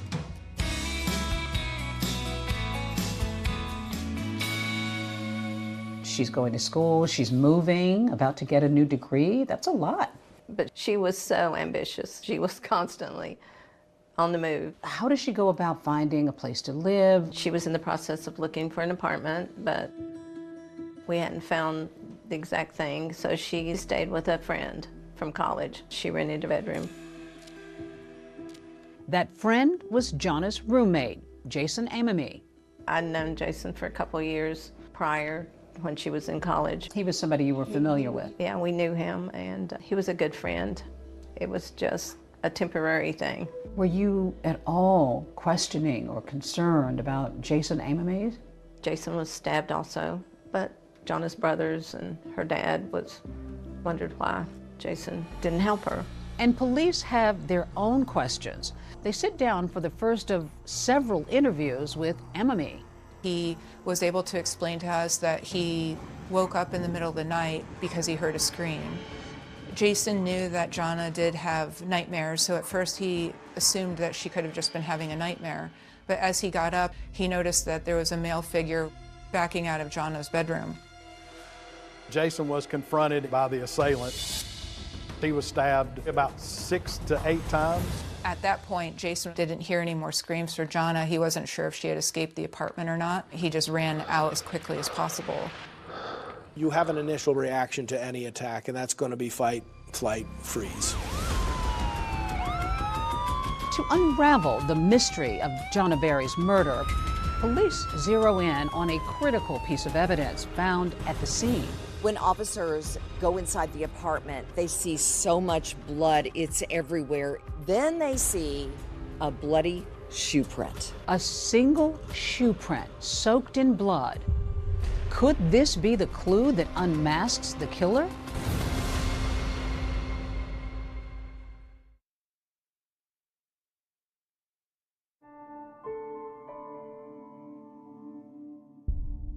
Jana was funny, charismatic, intelligent. She just had this aura about her that just drew people in. Who would want to hurt somebody that was so pure? Christmas was Jana's favorite time of year, her family says. And just hours before the murder, she and her mom were on the phone talking about picking up gifts for the holidays. I said, I did some Christmas shopping today, and she said, oh, I did too. We talked a little more, and we said goodnight, and I love you, and I'll talk to you tomorrow. The night she died, she had been wrapping Christmas gifts for children. Jana had them separated, you know, in little piles, they said, with the kids' names on them. It just seemed so tragic right before Christmas. Fear gripped the city of Knoxville. A young woman savagely stabbed in her own home, and her killer on the loose. 21-year-old Jana Berry and her roommate were stabbed in their Brenton Park apartment. It really left the community feeling unsettled. I'm a news anchor here at WATE in Knoxville, and I have covered the Jana Berry case since the very beginning. This seemed to be a crime out of nowhere. There were so many questions, and people were wondering what on earth is going on. To this day, Jana's mom, Joan, can't shake the image. Her daughter bleeding, terrified, pounding on doors, and nobody answering. When you heard that she frantically ran asking for help and nobody answered their doors, what did you make of that? It angered me at first. You know, I can understand someone not opening the door at 4 o'clock in the morning. You know, I can understand that. People don't want to get involved. Why couldn't you be more like Jana and want to help people? She would have helped anybody. Some of the folks in the apartment complex possibly could not have heard the knock on the door due to it being in the middle of the night and the bedroom being located so far away from the front door. Some people, we learned, were not at home. Detectives begin a full-scale investigation. And there's one thing that is impossible to ignore: the sheer amount of blood in Jana's apartment. How bloody was this crime scene? There was blood in not only in Jana's bedroom, Jason's bedroom, blood in the living room, blood on the back door, blood out the back of the apartment going down the stairs. Blood is on the doorknob, blood is on the floor, blood is on the door. Looked like there had been some type of fight in Jana's bedroom. This had been a struggle. Yes, you could tell that there was a struggle in there.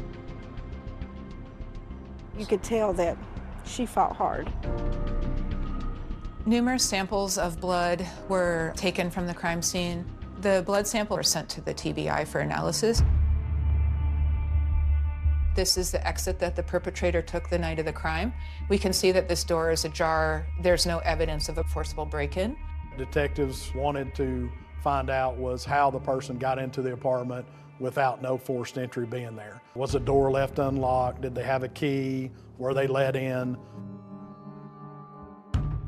There was some speculation that Jonna had been on the phone with her fiancé, and perhaps in the excitement of wrapping the gifts and just having these other distractions that she forgot to lock the door.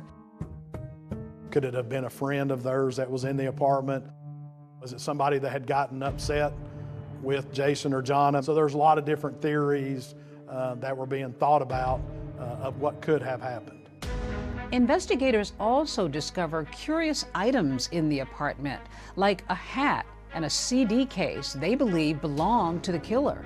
The Atlanta Braves hat, the CD case, all of those things were leading us to believe that someone else possibly had entered the apartment since these things did not belong to either one of the occupants of the apartment.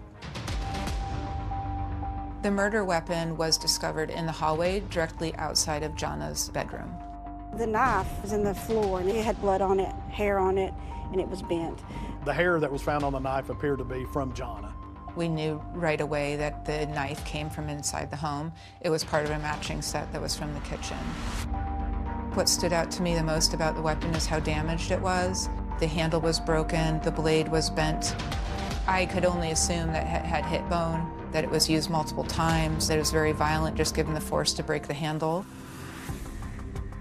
While the murder weapon reveals a violent struggle, there's a single piece of evidence left on the blade which might point to the hand that held it. There was a partial fingerprint that was found on the knife. There was an unknown DNA that was found on the knife. Now that's got to be important because now that's going to be something that's going to lead you to somebody. Oh yes, very, very important. If we can match a fingerprint or a partial fingerprint to someone, that would help. Our guys photographed it, sent that off to the lab to see if they would be able to get the fingerprint off of there and see if it was in any kind of system or database that they had.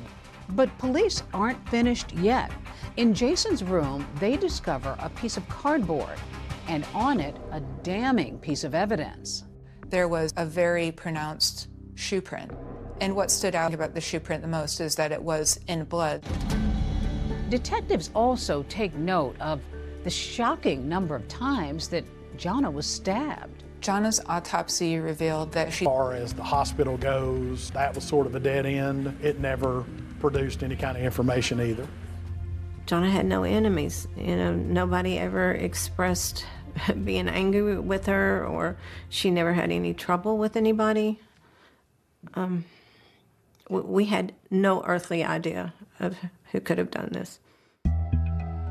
We really focused mostly on her closest circle. The first people that we wanted to clear from Jonna's murder were Jason, the roommate, and Jason, her fiance at the time.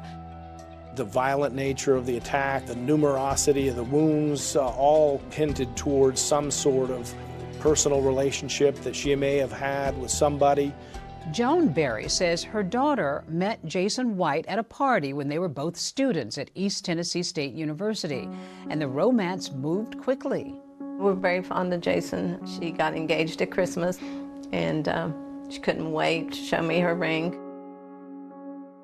She wanted more than anything to be his wife and be a mom and raise a child with him and have them grow old together. She was so excited to marry him.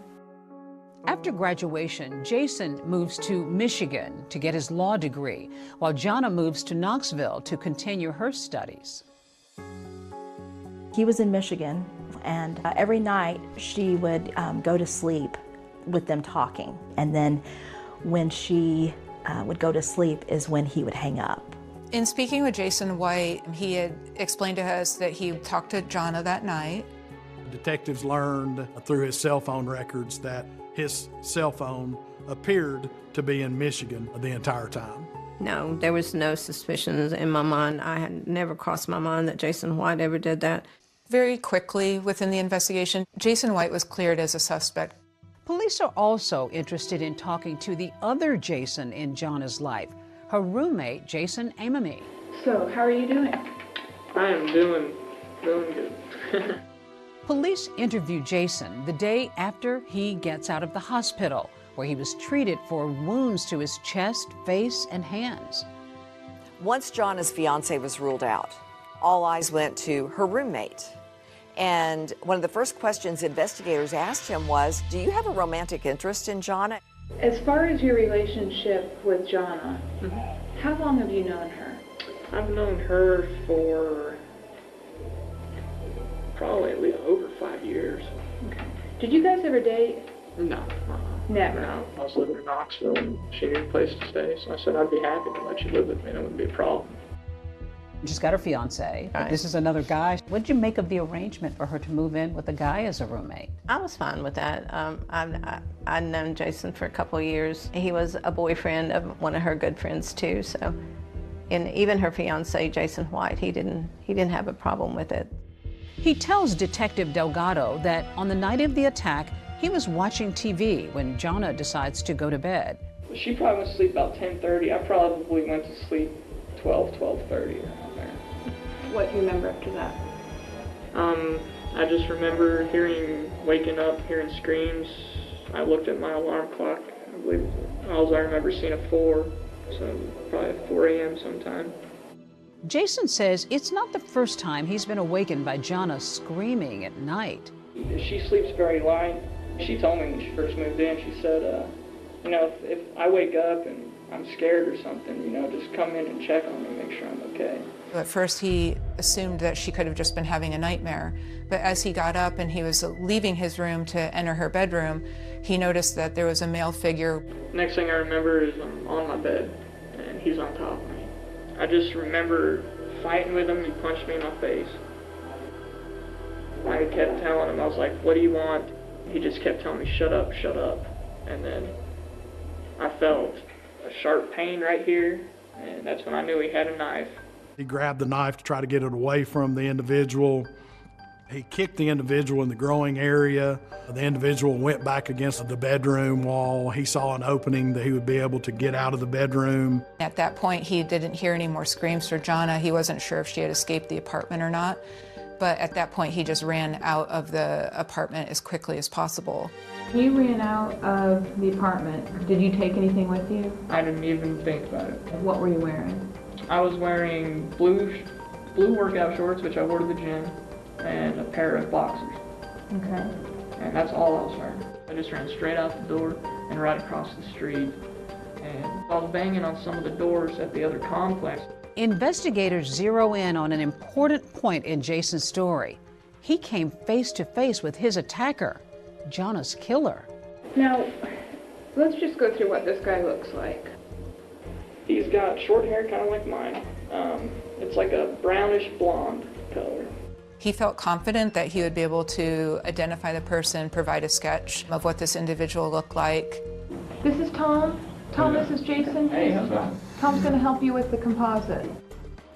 Using Jason's detailed description of that attacker, police are able to generate a photorealistic computer composite of their suspect.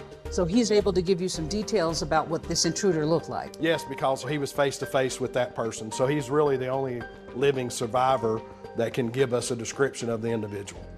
Despite Jason's cooperation, investigators say they still have lingering questions about Jana's roommate. There was no forced entry, and I think that led investigators to probably focus a little bit more on Jason Amami. Also, we had to look at the murder weapon came from within the apartment, within their own knife set. So, Jason had access to that. Could he have gotten the knife and used it to commit this crime? Could he have cut his own finger? It'd be pretty hard to stab yourself in the face close to your eye, but we couldn't rule that out. Is Jason a victim or a suspect? Investigators take him back to the scene of the crime. Will his story hold up? He just kept stabbing and stabbing. That's at the point to where I noticed he finally had a knife. The walkthrough was really important for us. Look for inconsistencies regarding what he was telling us about the scene, what happened that night.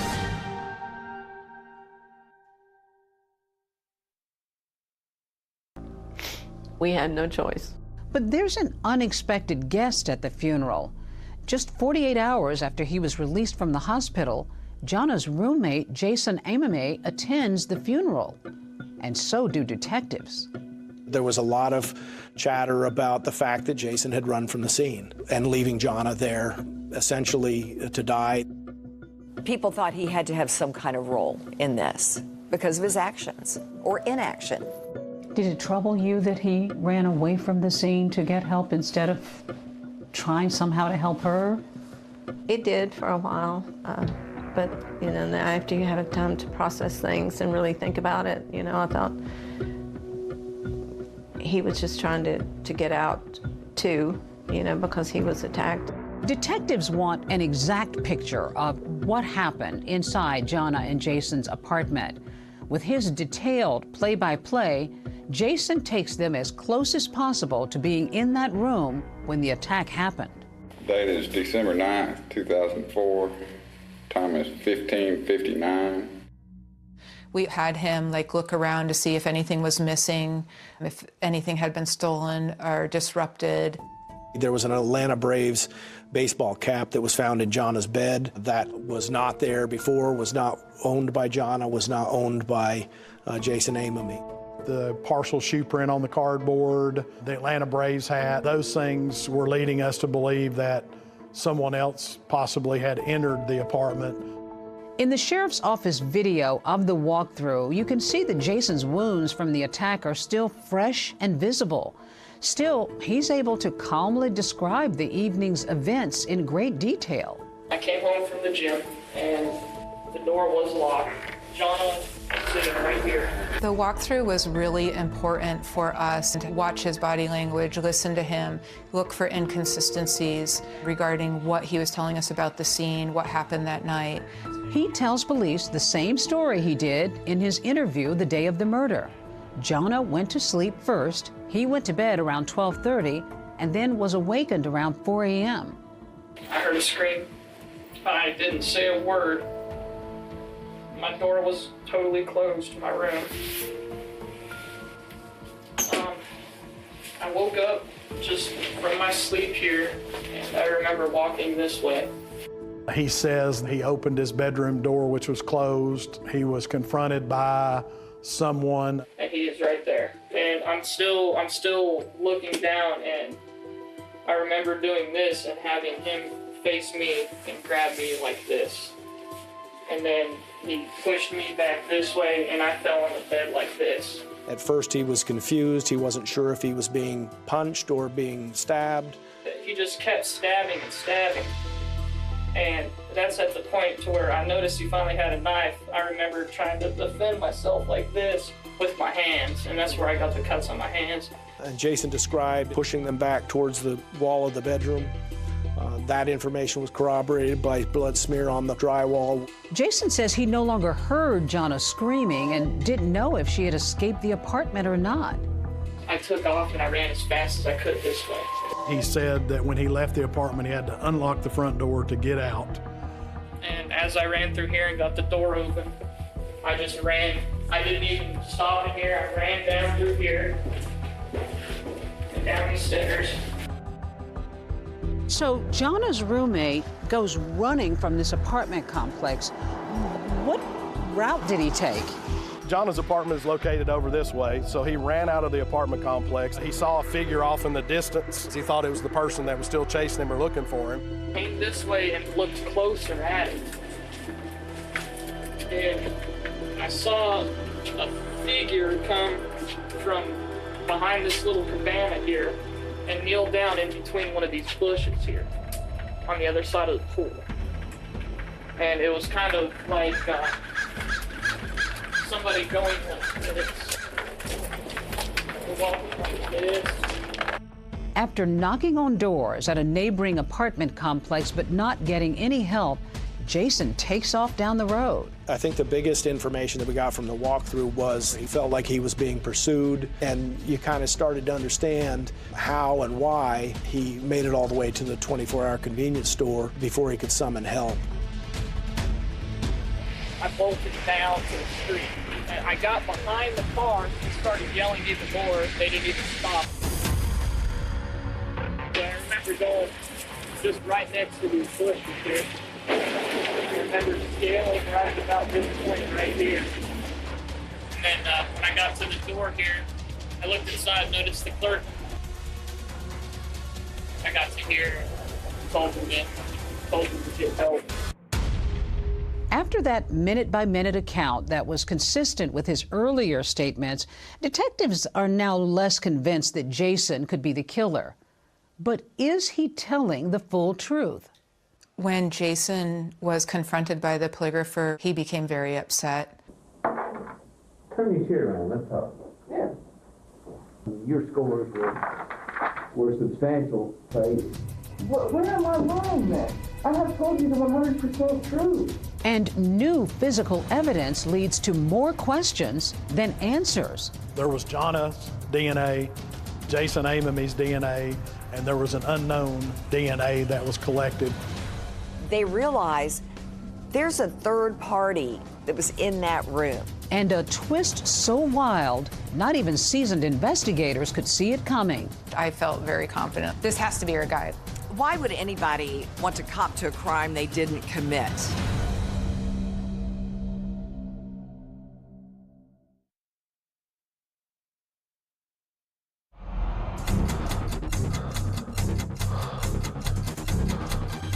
Families still looking to track down a murderer tonight, nearly 3 years after their daughter in a UT co-ed is killed in her apartment. What is that like for you as a family to have your daughter murdered and no one arrested for it? That was the only thing on my mind from morning to night. That's all I could think about. When it comes to this mother wanting to find answers, she would stop at nothing. We need to know who did this to Jonna. We need answers. We would follow up with the tips that we would get. Ruling out suspects. All I'm trying to determine is the truth. And I'll give my point, Jason, that you haven't told it to me. I have told you the 100% truth.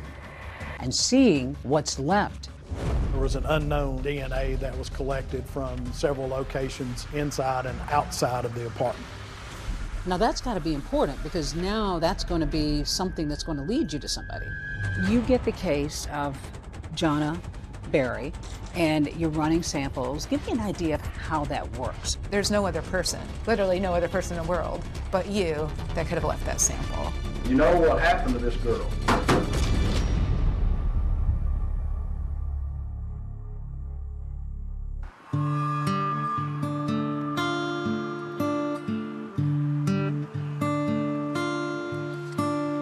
Here in Knoxville, we don't have a murder every day.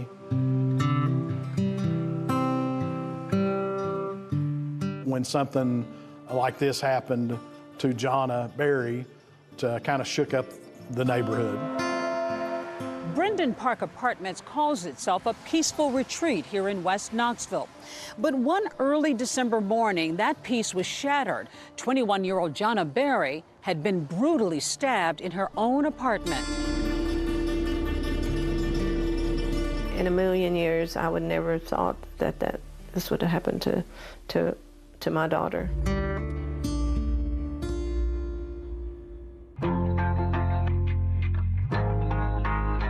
21-year-old Jonna Berry and her roommate were stabbed in their Brendan Park apartment on December 6th. The roommate who survived was able to call police, but Jonna didn't make it, and her killer is still on the loose.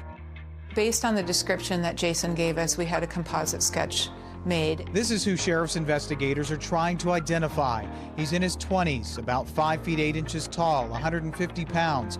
The thing about the composite, it had some really distinguishing features. Kind of almond-shaped eyes, widow's peak, kind of a blunted nose, but a white male. If you think you have information that could help the case, you're asked to call the sheriff's office. Leads were coming in, but leading nowhere.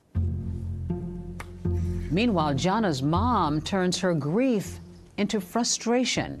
The weeks go by, no arrest.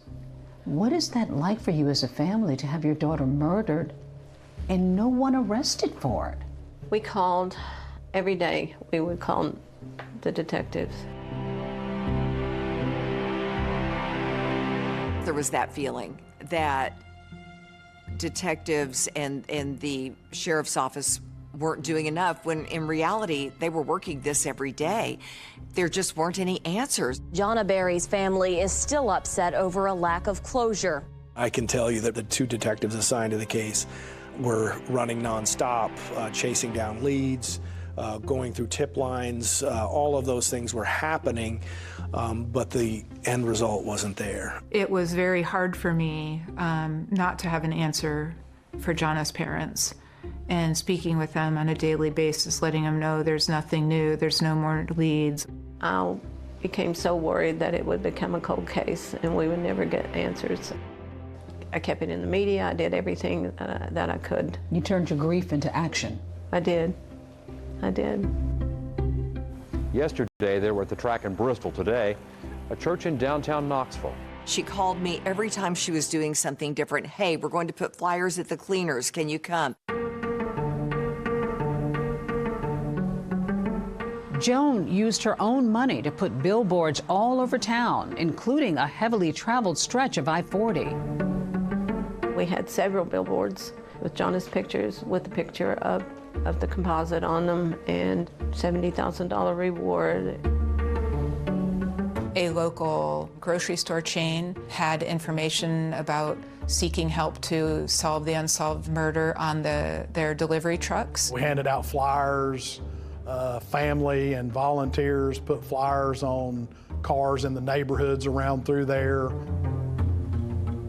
I don't think I could ever be as strong as Joan. She wouldn't stop. She digs in and she just goes. That was the only thing on my mind every day, from morning to night. That's all I could think about was who would kill Jonna. While the investigation has made little progress in naming a suspect, things are moving ahead on the forensics front. Inside Jonna's apartment, there was a very pronounced shoe print in blood. We ended up sending off the cardboard that the tread pattern was on, and we got information back from that this tread appeared to be this type shoe, Faded Glory. Most have sold at Walmart. The shoe print ID is the most promising evidence so far, leading detectives to their strongest suspect. We got a tip a few streets over from the apartment complex that an individual had been involved in some crimes, some thefts, and that led us to an individual named Michael Percival. He lived in a trailer park, probably within a few miles of the apartment complex. When we went into the trailer to talk to him, the carpet cleaner was sitting there next to the living room.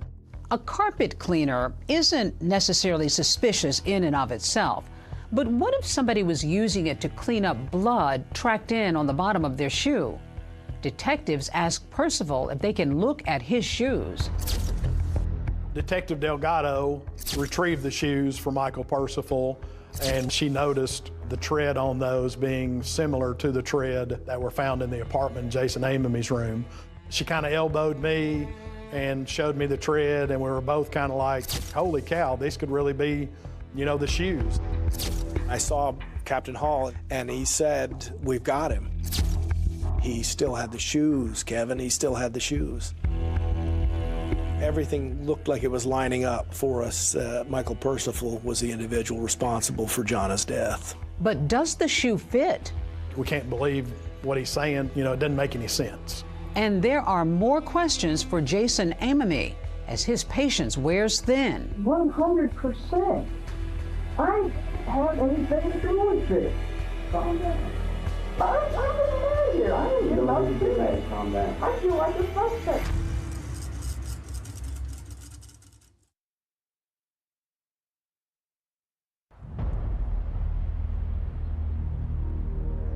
Detectives Hall and Delgado have just gotten a big lead in Jonna Berry's murder case. They're led to a 19-year-old named Michael Percival. His shoes appear to match that bloody shoe print left behind at the crime scene.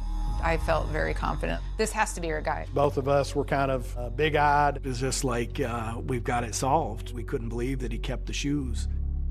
Investigators bring Percival in for an interview, and in a shocking admission, the teenager says he witnessed the murder. When Michael first admitted to being at Jana's house, he explained that this was part of a drug deal gone wrong. He said that he went there with a drug dealer to collect money from Jana and Jason for drugs that they had purchased. He said that he entered the apartment and this individual that he came with was stabbing Jana and Jason inside the apartment. But as detectives keep questioning him, they say his story just isn't adding up. There was nothing to indicate at all that Jason or Jana were involved in drugs, so it was very inconsistent with what we knew about the victims. Jana was never involved in drugs. She was very straight-laced. Investigators take a closer look at Percival's shoes that they believe might have been at the crime scene. We sent those off for analysis, and the analysis came back. It was not an exact match. Those were not the shoes. This was another dead end. Michael Percival was ultimately cleared. Why would anybody want to cop to a crime they didn't commit? We learned through the investigation that Michael Percival liked attention. Now, back at square one, investigators are re-examining the case. There's this one person detectives keep coming back to, and it's Jana's roommate, Jason Amami. While evidence such as the CDs, a baseball cap, and that bloody shoe print suggest a third person might have been in the apartment, detectives still have questions for Jason. We wanted to 100% make sure that Jason wasn't involved in this in any way. Even if there was another person involved, that he didn't let them in. So police ask him to take a polygraph test. He agrees, and the test is videotaped. Are you ready to take this test? Sure. All right. If you would, let me take off my sweatshirt. Yeah, if you would. One of the main reasons that we asked Jason to take a polygraph is just simply to see how cooperative he would be with it. Do you know for sure who caused the death of Jana Berry? No. Did you have prior knowledge that the person who stabbed Johnny would be at your apartment that night? No. But then things take a sudden turn in the interview room when the polygrapher begins to interrogate Jason. Jason, I want you to listen to me. Yeah. You know, I think you're a smart boy, but you did a part on that test. Did I really? You really did. Turn your chair around. Let's talk. Yeah. Why do you think you failed the test? I don't know. I was 100% truthful. The polygrapher basically started interviewing Jason Amami and accusing him of being the killer. But I've been doing this for a long time, and there's something that you have not told me. Did you stab that girl? No, I did not stab her at all. Did you get just angry, perhaps, over something that she said or something that happened there? Never. And you just lashed out? Never. All I'm trying to determine is the truth. And I'm And my point, Jason, that you haven't told it to me. Where am I lying then? I have told you the 100% true. It was the first time we really saw Jason react emotionally, in the sense you could tell he was very angered and offended by the question. Are you saying I did it? I'm saying it certainly looks like it. It was confrontational. The polygrapher was not just asking questions, but was essentially involved in a heated interrogation. 100%. I didn't have anything to do with this. I don't care what that box says. I voluntarily took this. If I had something to hide, why would I take this test? Why would I do DNA? Why would I do this? Calm down. I'm getting mad here. I ain't You getting don't need to get upset. mad. Calm down. I feel like a suspect Calm now. down. Calm down. He's very, very upset. It took a little bit to get him calmed down. Police are reviewing Jason's test results when they discover there's an error. The polygrapher said that he failed the test. When we had two other polygraphers look at the results, they basically said that he passed the test. Besides passing the polygraph, detectives also aren't able to link that bloody shoe print or partial fingerprint on the knife to Jason, so he's ultimately cleared. Jason was originally from Colorado, and shortly after, he relocated back to Colorado. Michael and I traveled to Colorado and visited with him. He answered our questions and had time for us, and I'm sure this has affected Jason's life too. Jason has not only suffered the trauma of the attack, but he's also facing public scrutiny and innuendo. Jason was a good kid who got caught up in this and the circumstances of it and made a decision of flight that was involuntary and took a lot of heat and a lot of flack for that, and has. Weeks after the murder, a new bombshell development when lab results come back from blood at the crime scene. There was Jana's DNA, Jason Amamy's DNA, and there was an unknown DNA inside and outside of the apartment. Could this DNA belong to the killer? Detectives are racing to find out. That was the key to getting the person that did this. Wow, they're going to be able to find who murdered her.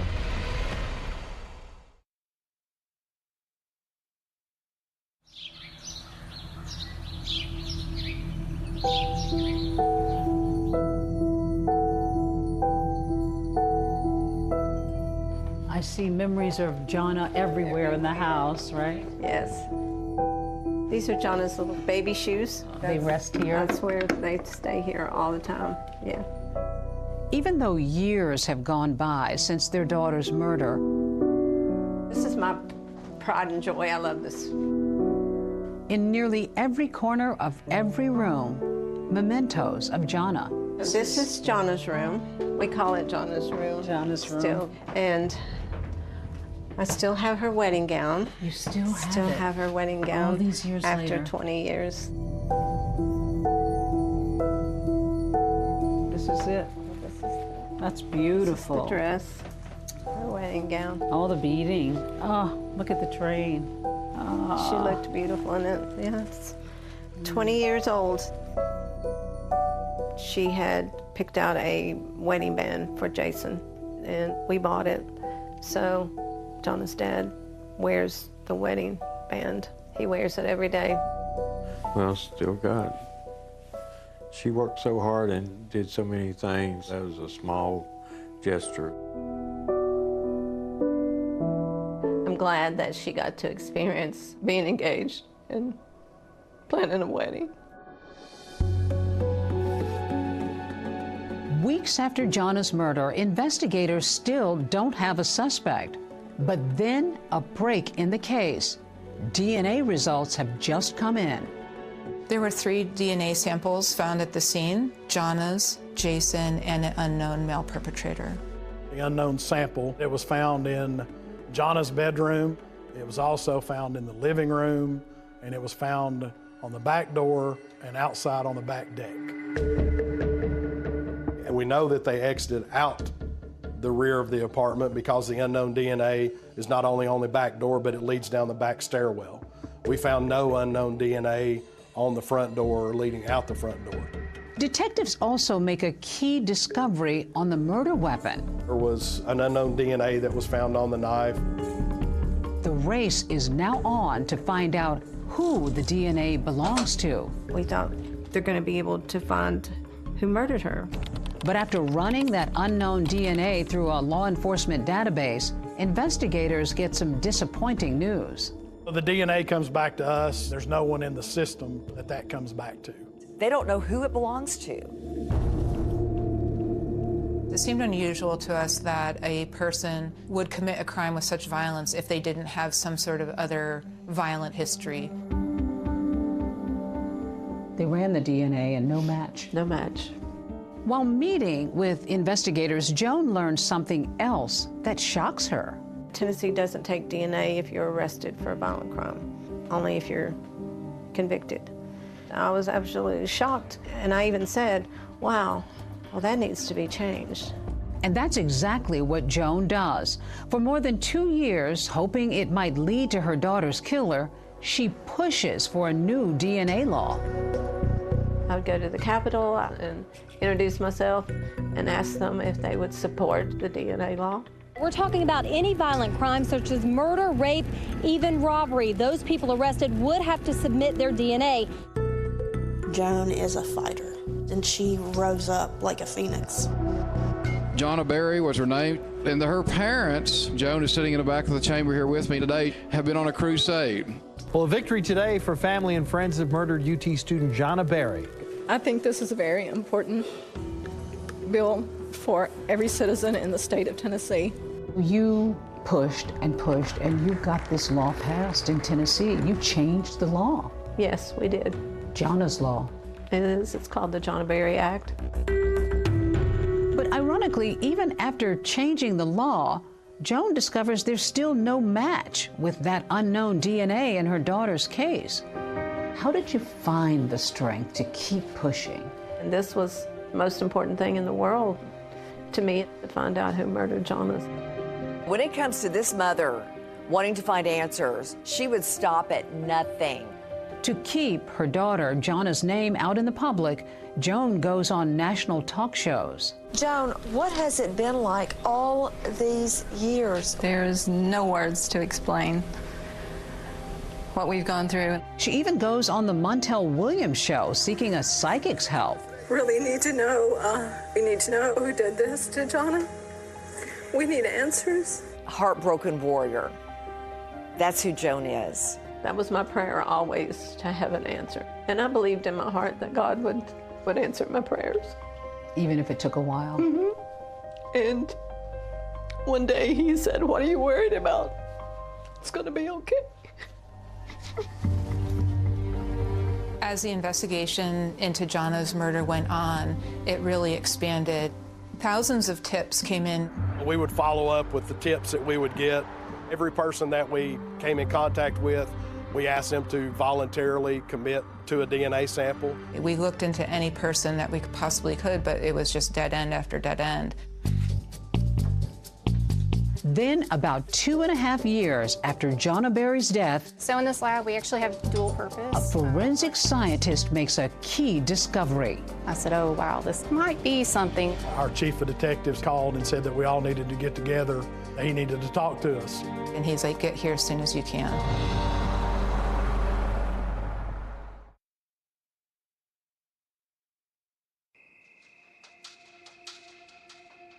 A family still looking to track down a murderer tonight, nearly 3 years after their daughter in a UT co-ed is killed in her apartment.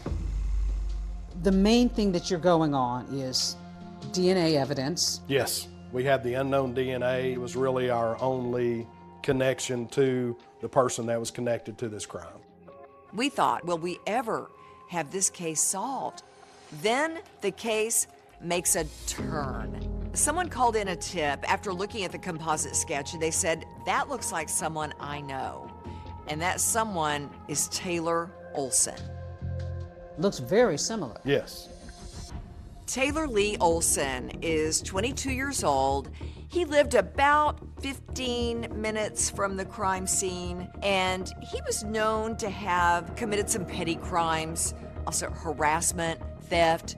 He also had an outstanding warrant for his arrest out of another jurisdiction. We arrested him, asked him about the crime. Does he present in any way at all to you that he might have a connection to this? He said that he didn't know anything about the crime. He voluntarily gave us his DNA.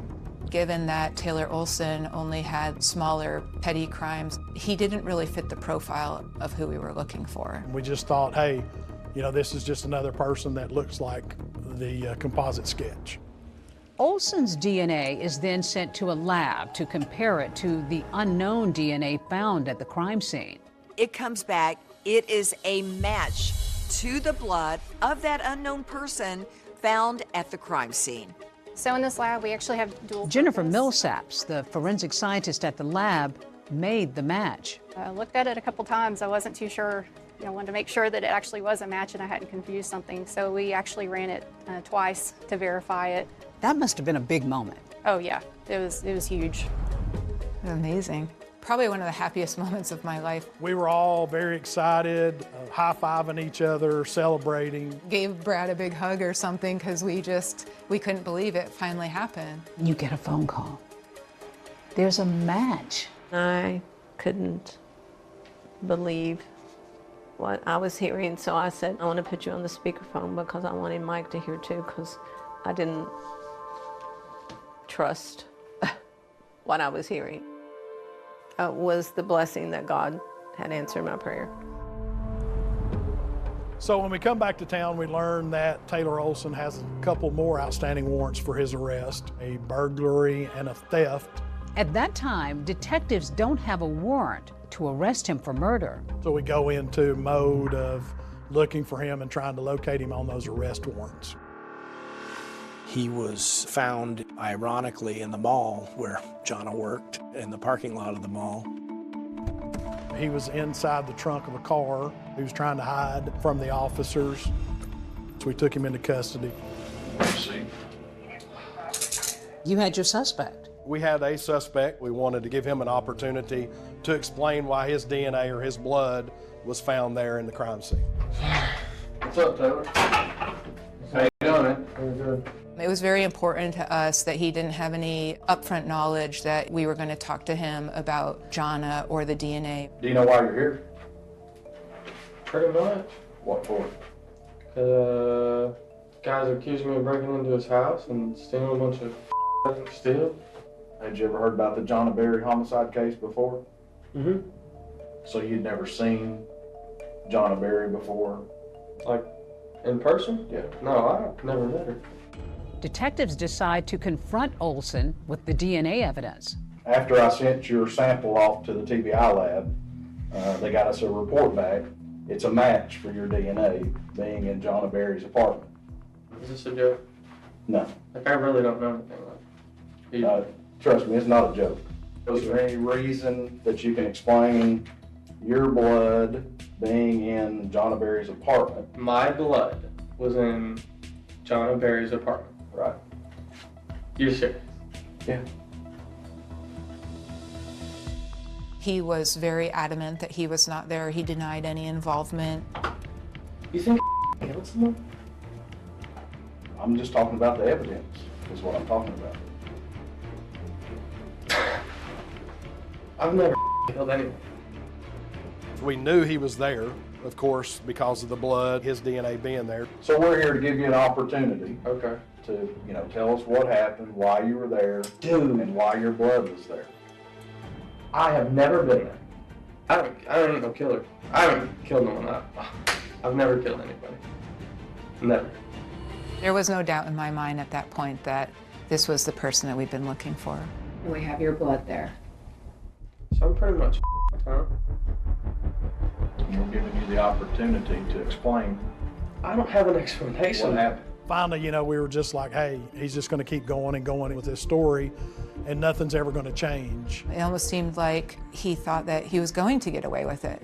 Olson is questioned 3 days in a row. And on the final day, investigators are about to make a breakthrough. Taylor, I've been sitting out here in the hallway listening to this that you're talking about, and I'm just about sick of it. Why did you do this to this girl? And finally he said, okay, I was there. I can't believe this happened. You got the knife away from that person, went kind of crazy.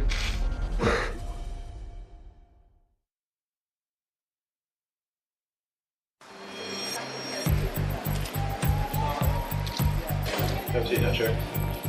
You want both free? Yeah. Okay. This is your opportunity to tell because this is your last chance. Your last chance to get your voice out there. You tell your side of it. We already know her side. On his third day of taped interrogation, Taylor Olson continues to deny any knowledge of Jonna Berry's murder.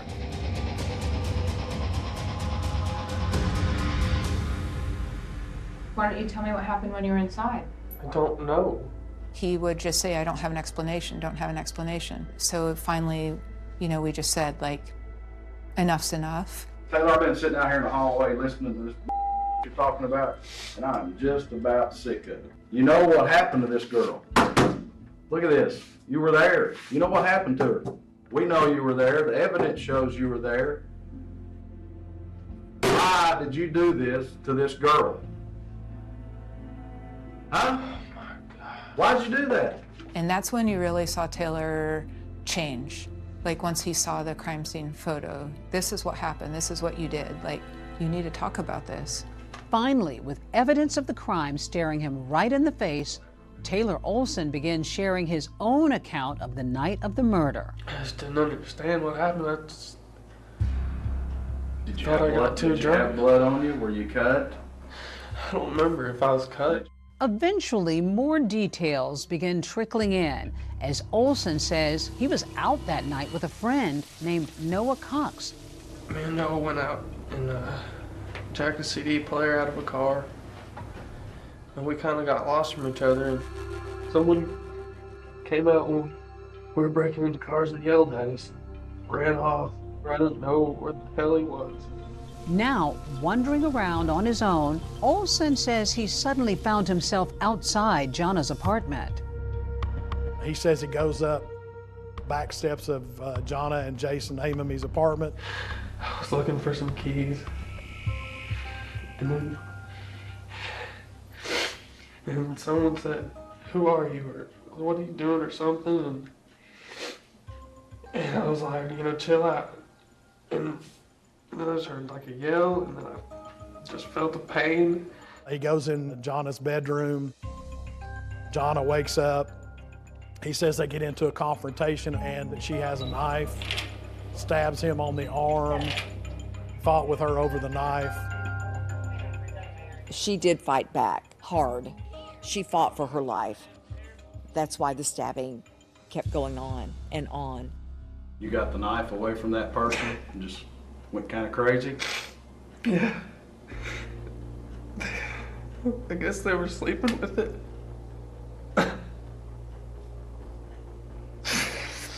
I just freaked out. As for Jason Amami, Olson says he had no idea that another person was in the apartment. I didn't even remember anything about the guy until the news said it was 2 people. I didn't realize everyone got hurt like that. Did you just go in there and things just went wrong? I really don't know her, man. I've never met her. There's no reason for him to select that apartment other than the fact that it was the first apartment he came to that had an open door. And Jana, according to her mom, was a stickler for locking the door every night. Nobody knows why the door was unlocked on that night. After nearly 3 years of unanswered questions, with investigators looking at people in Jana's life and complete strangers alike, Olson's confession is startling. And to wind up having a random person, a break-in, nobody who's really connected to her, that's not common, is it? No, not really. It wasn't. It was a surprise to us, and I think everybody else was kind of surprised too. Now that Knox County detectives know Taylor Olson's full story, he prepares to tell his mom and sister the truth. Would you rather talk to your mom on the telephone, or would you rather talk to her in person? I'd like to see her. She really is being a mom. You kind of have to feel for her. What's going on? What has my son done? What happened, Tay? Taylor, I love you. It was an accident. Are you sure, Taylor? Taylor, I need to know. It's okay. I want to know the truth, okay? I could tell you. Okay. If you'd rather have the train, that's okay, too. Did they offer you one? Yes. When did you tell him the truth? How did that come about? Because my blood's on the knife. And my blood's like in Then the why did back they door. let you go? Did they get the DNA back? Okay, and it matches? Taylor, okay. Listen, I'm gonna help you. I want to make sure that this is for real and that you did it. No, I don't know. And at that point, you feel their brokenness over this horrific crime. Taylor, I want you to know something. I want you to start praying because there is a God. Do you hear me? He loves you and will forgive if this is true. I'm so sorry, Mom. Taylor. After coming clean to his family, Olson now faces the press. Did you mean to kill her? Why did you do it? Was it an accident? But you stabbed her 26 times. And his look was one of complete surprise, shock, baffled. He told reporters it was an accident. How's that an accident? Accidents happen one time, not 20 plus. No, that angered me that it was an accident. Well, after 33 months of wondering and waiting, Jonna Berry's parents finally came face to face with the man charged with killing their daughter. 22-year-old Taylor Olson, he's facing 7 counts, including first-degree murder. But just as Taylor Olson is about to go on trial, he does something that utterly rocks everyone involved in the case. You finally are getting to court, and then you get shocking news.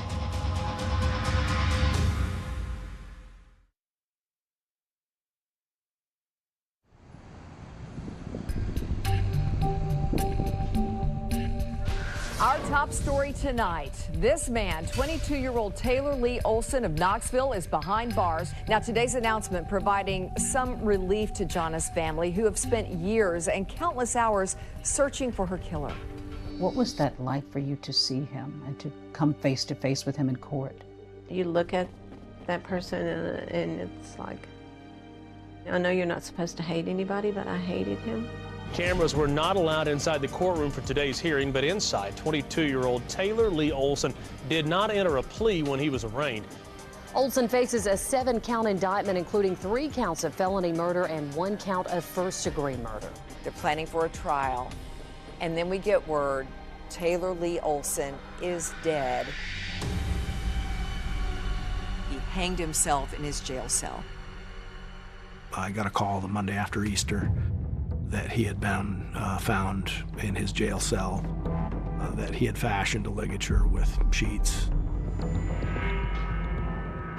You finally are getting to court, and then you get shocking news. He's taken his life. When I got the news, I became very upset. I even cried. What were the tears for? Just tears of relief, because we don't have to fight the system. But Joan Berry wants confirmation with her own eyes that her daughter's killer is really gone. I called the DA's office and I said, I know you probably think I'm just a crazy old woman, but I want to see him dead, just the way I had to look at my daughter, dead. Joan and Mike wanted that. We met in the conference room in the district attorney's office and showed them photographs of Taylor Olson's autopsy. To some people it might sound cruel, but I think it gave me some closure. I think that the Berrys needed to see the photos of Taylor Olson because they were deprived of the right of a trial. Though there's no trial, the case isn't exactly over, because in writings left behind in his jail cell, Taylor Olson tries to argue his innocence from beyond the grave. I read a bunch of letters that said, I didn't do it. Didn't hang yourself. That's a coward's admission of guilt. Olson writes a long note called The Story, where he tries to shift blame by bringing back a familiar name. Taylor Olson said he didn't do it and that Noah Cox, his friend, is the one who committed the crime. Noah Cox was the individual that Taylor said he was with when they were breaking into vehicles and were separated.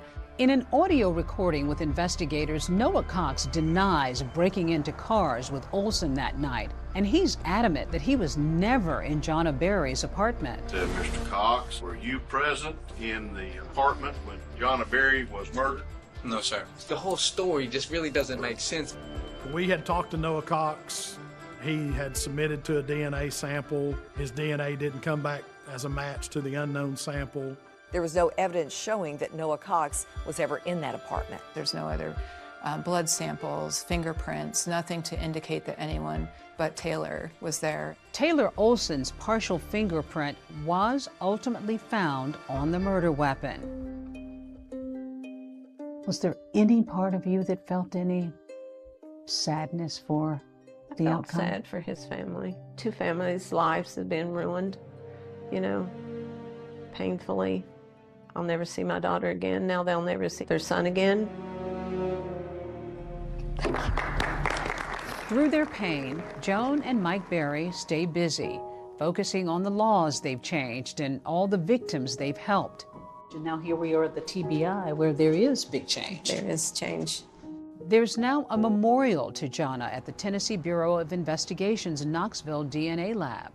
Long after we're gone, she'll still be helping others. To be able to have made that kind of change in a state law, that must be gratifying, even in the midst of your heartbreak. It is very gratifying, but it's also sad that this had to happen to my daughter.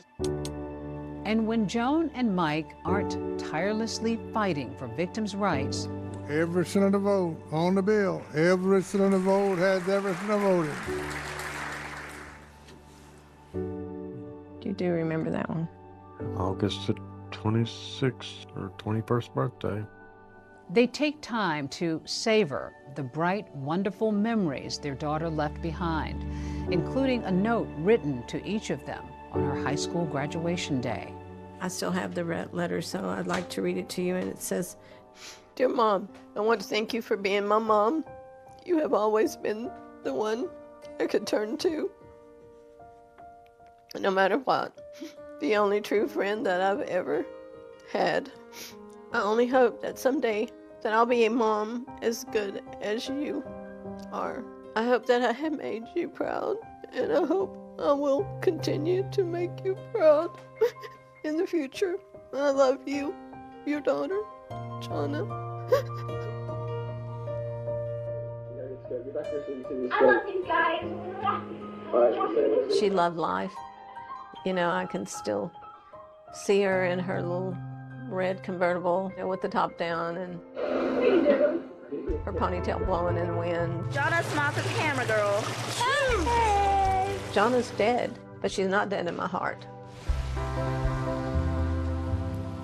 plant flowers in her memory. Sometimes I'm outside, I think butterflies remind me of her.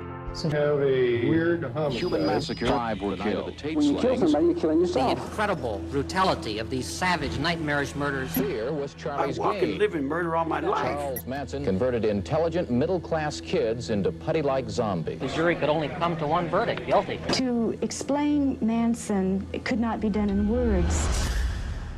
The most famous murder in the history of Los Angeles. Sharon Tate was a young actress, stunning even by movie star standards. Sharon Tate. She's today's kind of girl. 3 friends were staying with her that night. The windows were open. A cool breeze was blowing. It's simply going to be a quiet, comfortable night. And of course, it turned out not to be. Charles Manson was a rock star wannabe and a madman. He could literally get his followers to kill for him. Everyone wondered, how did he turn these all-American women into monsters?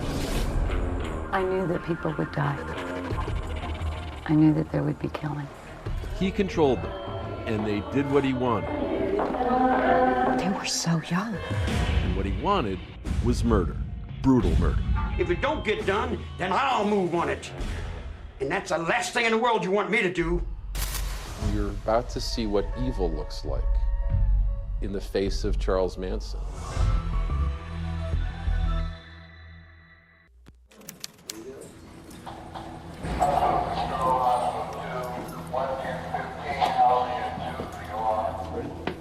Yeah, we're ready. Well, I'm a sound man, I'm a sound recordist, and I was working production for ABC News, and we were headed off for Corcoran Prison to interview this man. The plan was we'd set up the room, and the very last thing to do would be to send me out into the hallway to put a microphone on Charles Manson. Come on, Charles. Come on, Charles. All right. You're set. All right. All right, easy. You're gonna call us when we're done. We'll come and get you. And as I'm putting the microphone on, he looks me in the eye and he says, "Where are you from, boy?" That's up to let you, right? And the hair on the back of my neck stood up. And I said, "I'm from Los Angeles, sir." And he said, "Los Angeles. And I've been waiting a long time for a bus to come pick me up and take me on back." Hello. There was tension in the room.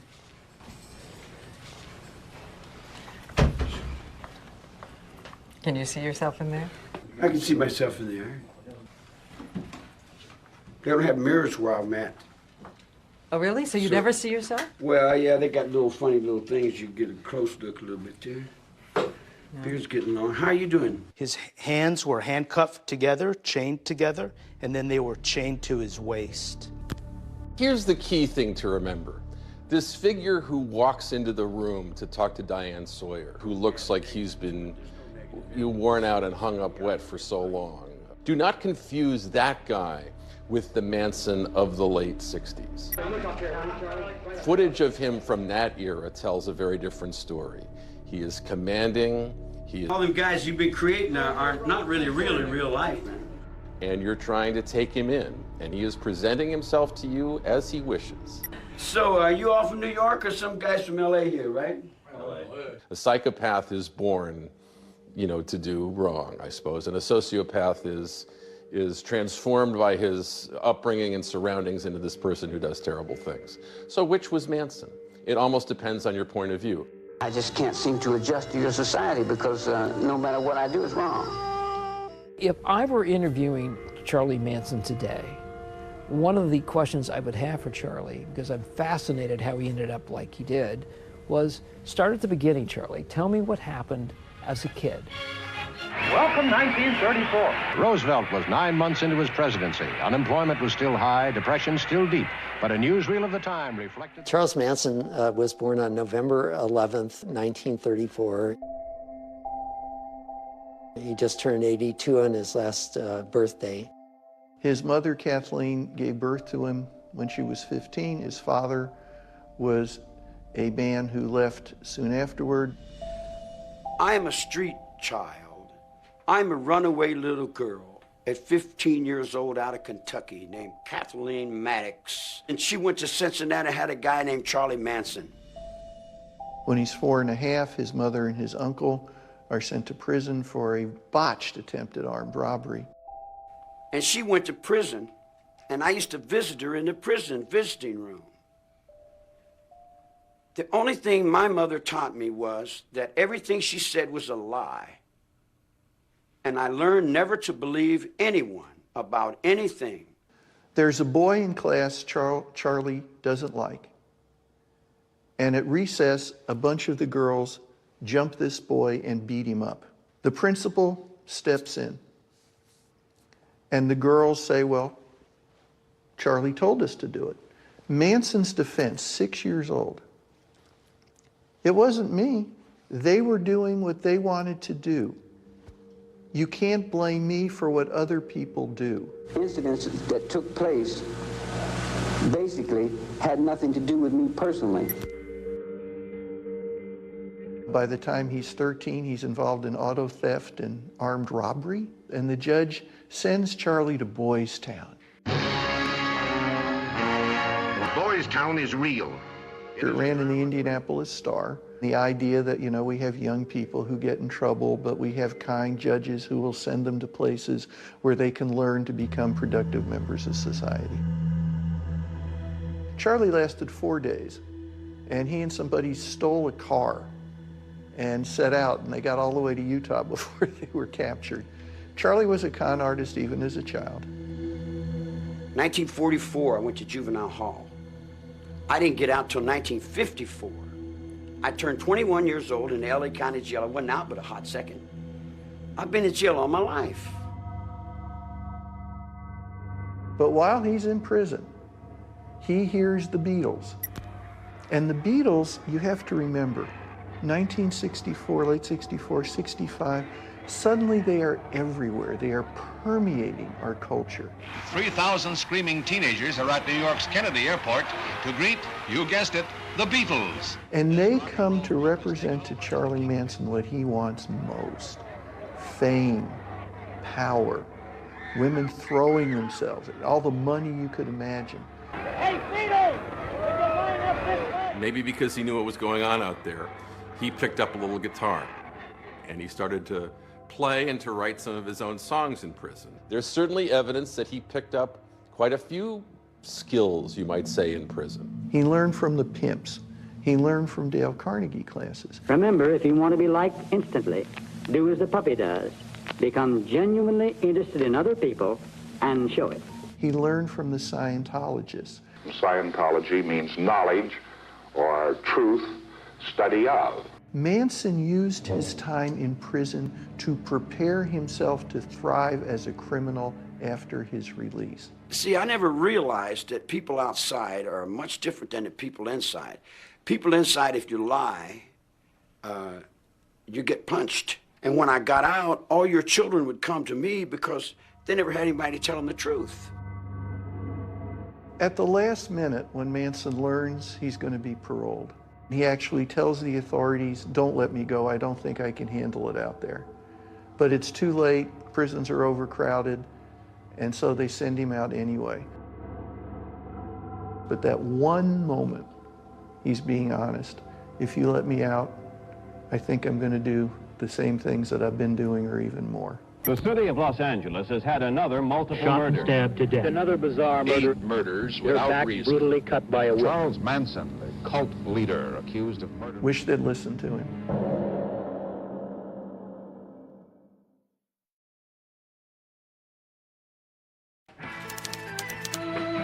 The summer of love.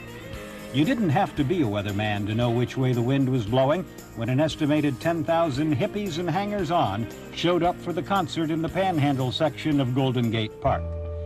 To understand how Manson did what he did, we have to understand the context of the time and place.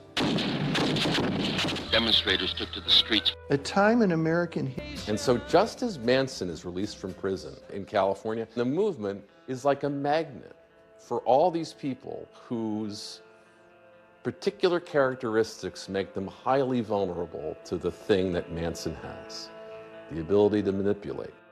People tend to think that only oddballs ended up following Manson, and that's not true. Leslie Van Houten's a great example. And so she got wrapped up into that.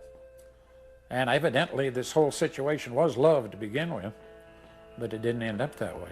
You know, in part, Diane Sawyer talks to Manson's ex-followers. he was the And in these extraordinary interviews, they attempt to describe how their middle-class personalities were overtaken by Manson's charisma. Leslie in high school, very bright. She's gorgeous. All the boys love her. She plays baritone sax in the marching band, for gosh sakes. Leslie Van Houten is an example of how people can be very normal, but all of us have vulnerabilities, and Manson could smell it.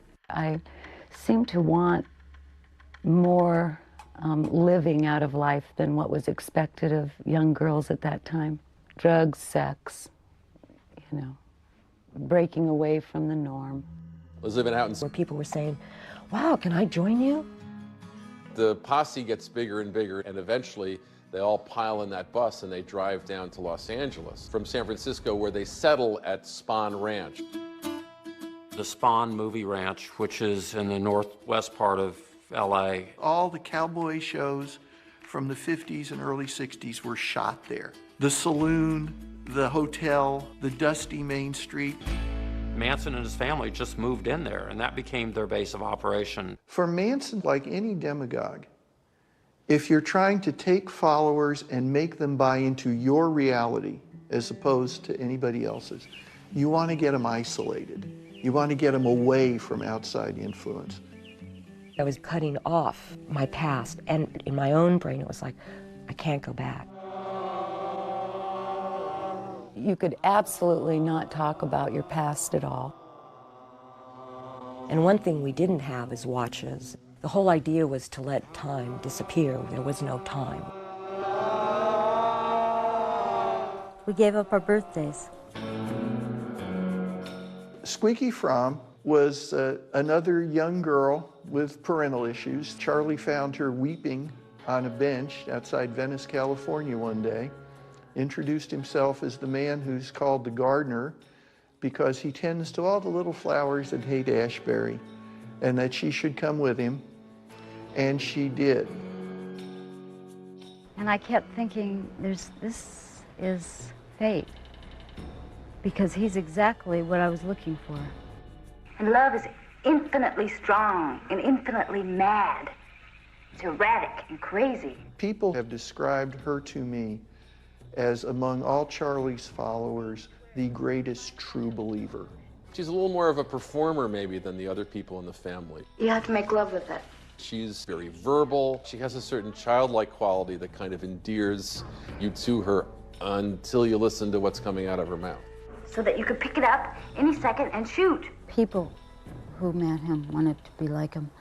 Men, especially, wanted to have that kind of charisma. So they would do the things that he did, but they didn't do them with the same spirit. Drugs were always an important part of Charlie's appeal. In those days, the enlightened culture was using drugs. You honestly believe that smoking marijuana, taking LSD, would open up your consciousness.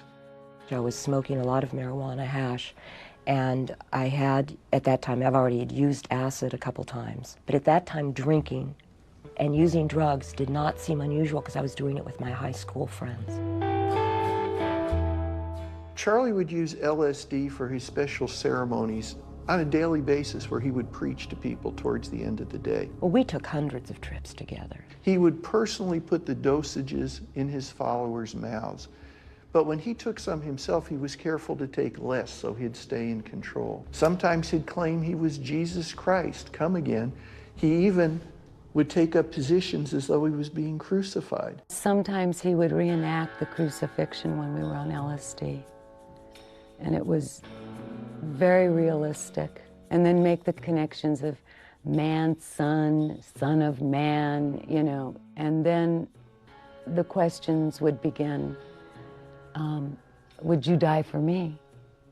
And in their drug-induced situation, they listened. So he used LSD as a form of mind control. An excellent pimp. Manson deliberately sent out the women in the family to go around and troll for famous musicians. They were the bait. That's how Charlie meant to use them. He thinks he's going to be a singer-songwriter like Bob Dylan or like Neil Young. And what he finds is something very different and something that fuels his anger towards society.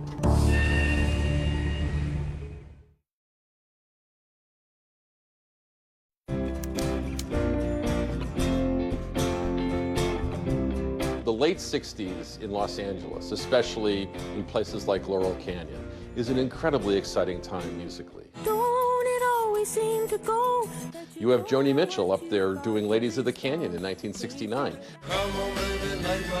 You have The Doors. I've been to Hollywood. Neil Young's here. You've got Jackson Browne is here. Glenn Frey. Genuinely really talented people who will make music that we'll listen to for the next 50 years. If you wanted to be a rock and roll star, you had to come to Los Angeles. Manson's goal in life, his obsession, was to become a bigger rock star than the Beatles. That's why he comes to Los Angeles.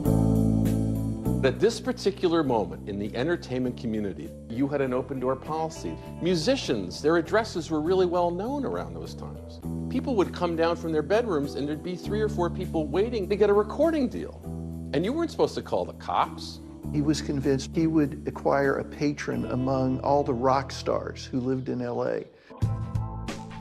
So Manson would send some of the women out to places where famous musicians lived to try and make some sort of connection. And one day, 2 of the women in the family, Patricia Krenwinkel and a woman called Yeller, are hitchhiking. Late that night, and Manson has moved into his mansion, along with several other family members.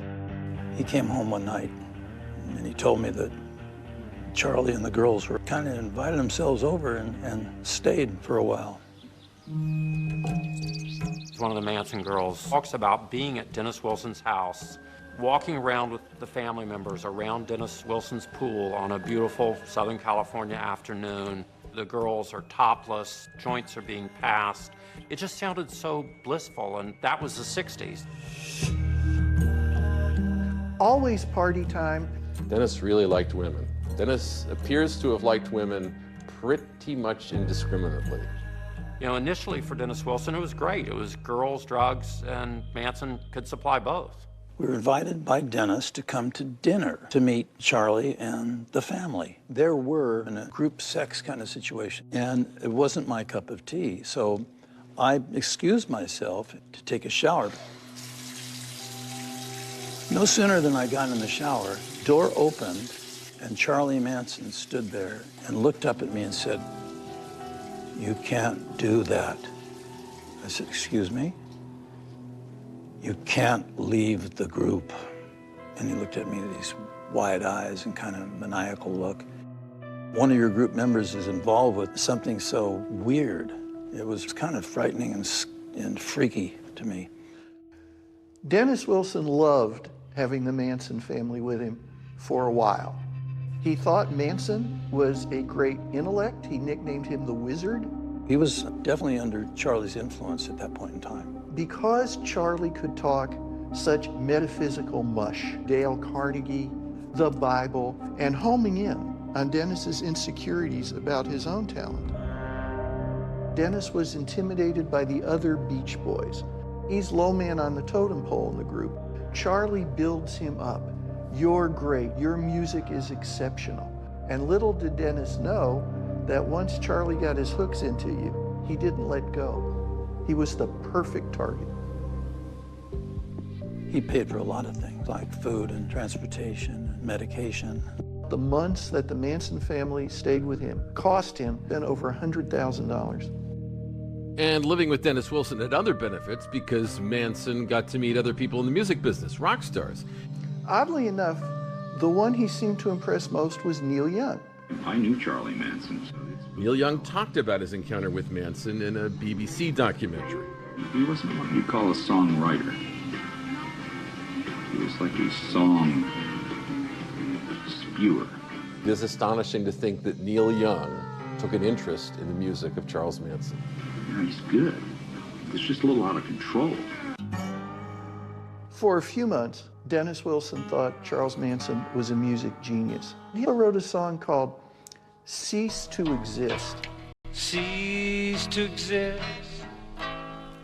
Just come and say you love me. Dennis Wilson brought that song, "Cease to Exist," to the Beach Boys, only he renamed it, gave it some new lyrics. It was called "Never Learn Not to Love."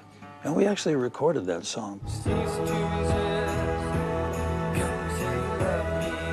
I wasn't told about the origins of the song. As far as I knew, Dennis had written "Never Learned Not to Love," the Beach Boys. I remembered Mike Douglas, and I remember doing a show. I'm your kind, and I The squeaky clean Beach Boys are singing a song written by Charles Manson on a Mike Douglas show. I could never learn not to love you. In light of what happened, boggles the mind. And when it appears on the album, it's credited only to Dennis Wilson. Manson was furious when he found out that Dennis Wilson had not only changed the lyrics, but had listed himself as the sole composer. When Manson goes looking for Wilson afterwards and at one point leaves a bullet and tells Wilson that "I know where you live, I know where your children are, you know what this means." I gave Dennis Wilson a bullet, didn't I? I gave him a bullet because he changed the words to my song. Dennis Wilson was so terrified ultimately of Charlie Manson that he ran from him. With anybody else, Manson would have physically attacked him. But he has to live with it. He has to swallow it. Only because Manson still needed Wilson's best friend, Terry Melcher. Terry Melcher was the son of Doris Day, the famous movie star and singer. Hey, Sarah, Sarah. He was living on Cielo Drive in Benedict Canyon. Terry Melcher is a genius at recognizing how to get marketable hit music. He would produce the Byrds version of the Mr. Tambourine Man. Turn, Turn, Turn. He'd have over 80 hit singles within a few years. A significant force who could, on his say-so, have signed Charles Manson to a record contract. So this makes Manson all the more determined, whatever it takes. He is going to make Terry Melcher his friend, and Terry Melcher will love it. Manson never, ever considered the fact that maybe he wasn't going to be good enough. Manson pursues Terry Melcher for months. Unlike people like Dennis Wilson, you know, Melcher was a child of Hollywood. He learns from childhood how to keep people at arm's length. You don't let everybody in. Manson, once riding around with Melcher and Wilson, they actually drive up Cielo Drive to Melcher's home. But Melcher does not invite them in, and that frustrates Manson. Terry Melcher, on the other hand, did take an interest in finding out about Manson's music. He finally gets Melcher to listen to his music. He records Manson at the Spahn Ranch, and Melcher talked about that visit to BBC Radio 1. I arrived and met a bunch of people. They all sat down and they played a dozen songs. It was a big campfire. And it was, you know, it was quite an interesting thing. Manson tells the family that Melcher has promised him a recording contract. And then Melcher had second thoughts, didn't think Manson was talented enough. He tells Manson, your music is good, but I wouldn't know what to do with you. And at that moment, Charlie Manson's life turns completely. Manson was a hairdresser, and I helped her shop for the flowers and the bows. The after-party Playboy Club was probably one of the parties of the century. Everybody was there. Among them, Michael Caine and Candice Bergen. Joan Collins with Anthony Newley. Sharon Tate's co-star, Barbara Parkins, taking time off from Peyton Place. It was stellar. After that, she goes on to be in a Matt Helm movie. Oh, I'm sorry. Did I hurt you? Of course you hurt me. My father was doing The Wrecking Crew, which were those fabulous Matt Helm movies, which were always fun to watch him. We'd go down to the studio to watch him do it. He thought Sharon Tate was gorgeous, funny, smart, and he looked forward to maybe recreating her role again in the next movie. Things were going to be good. Sharon Tate has married one of the top young filmmakers in Hollywood at that time, Roman Polanski, who has a huge success with Rosemary's Baby. She and Polanski are going to have a baby. So many plans for the future. We were hoping for a boy, and I say we because I come from a long line of girls. And the symbol of this kind of idyllic success that they're enjoying in Hollywood is this house, which they're renting. It seems like a place where only love and happiness can be found. And that's what the end of 1968 looks like.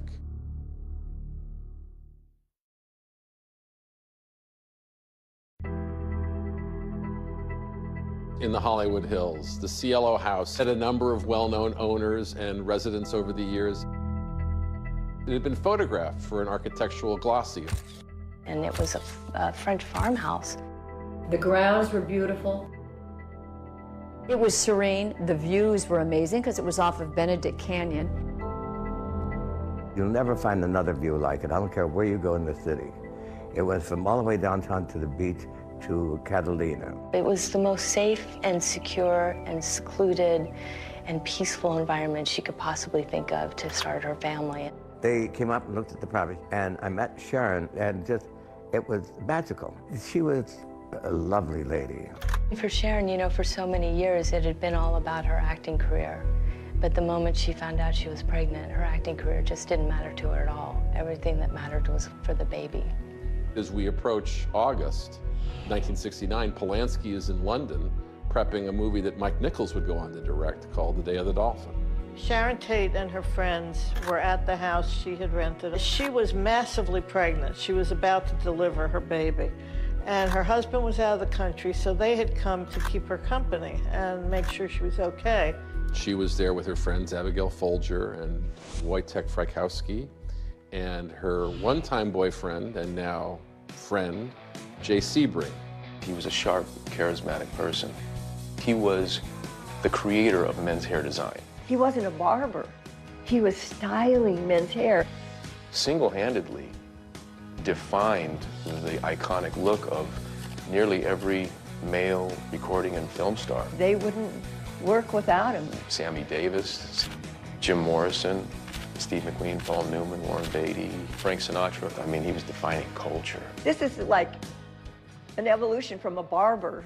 Do you understand? Like the guy with the little pole in front, all of a sudden it was like on the cover of Time. Sharon came back into my salon and brought a new client she wanted me to do, and her name was Abigail Folger. Folger's coffee?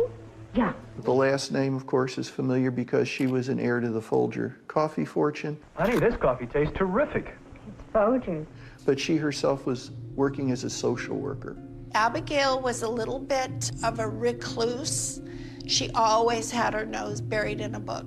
She wasn't as open and generous in conversation as Sharon, a bit more reserved. Wojciech was her boyfriend. Wojciech Frykowski was a childhood friend of Roman Polanski. They go out at one point that evening to a restaurant to get some food because she doesn't feel like cooking. They're all staying at the house. They go out to dinner at El Coyote, which is a place everyone in the history of Los Angeles has eaten at. We know that they are back in the house by 10 o'clock because Abigail Folger's mother calls and talks to Abigail at that time. It's simply going to be a quiet, comfortable night. And of course, it turned out not to be. Because that's the night Charles Manson has dispatched some of his most slavishly devoted followers to go to that house and kill everyone inside, whoever they are. Tex Watson will become a key figure as the events of August of 1969 take place. Watson is there at every key moment. These murders are unimaginable without Watson leading the way. Charles Manson did what many cult leaders have done historically, taking someone into something very bad, but by baby steps, never allowing them to see where it was that he was really taking them in the end, which was murder. There is a late-night visitor.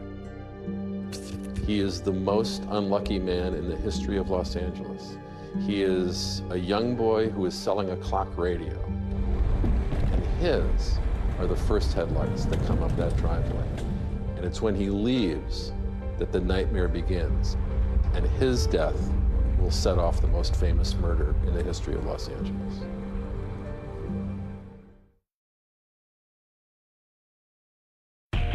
I'm a convict. I'm an outlaw. I'm not a Sunday school teacher. Hello. This glamorous young actress, Sharon Tate. Well, hello there. And 4 other people at this Hollywood hideaway. So how could Charles Manson be guilty of murder if he wasn't at the crime scene? When their hand was stabbing somebody, it was Manson guiding their hand. And just this week, one of those women, Leslie Van Houten, was released from prison. Major headline in a notorious case. Charles Manson follower Leslie Van Houten, convicted of killing 2 people back in 1969. She served a 53-year sentence. Manson would tell their story on national TV to Diane Sawyer, and the world would hear a madman. If you're going to do something, do it well. Leave a sign to let the world know that you were there. Have a good day. Manson was a classic cult leader, a charismatic personality that became an object of worship to his followers. He draws these people to him, and he tells them they're beautiful, they're wonderful. Manson used drugs, so he could suggest things to people in states of altered consciousness. After I started taking acid with him, I believed that he had some kind of ultimate source of power. I believed that Charlie could blow life into dead birds, that he could control the weather. He knew how to groom people and how to insinuate himself in their mind. He asked us constantly, each one of us, will you die for me? There are puddles and pools of blood everywhere. That particular morning, it was very quiet. And the only thing that I can recall hearing were the sounds of the flies that were on the bodies. It is a scene, in my view, that was designed to shock the police. And on a bigger scale, to shock the rest of us. You're standing here. Do you allow yourself, my God, what, who are we? What is this?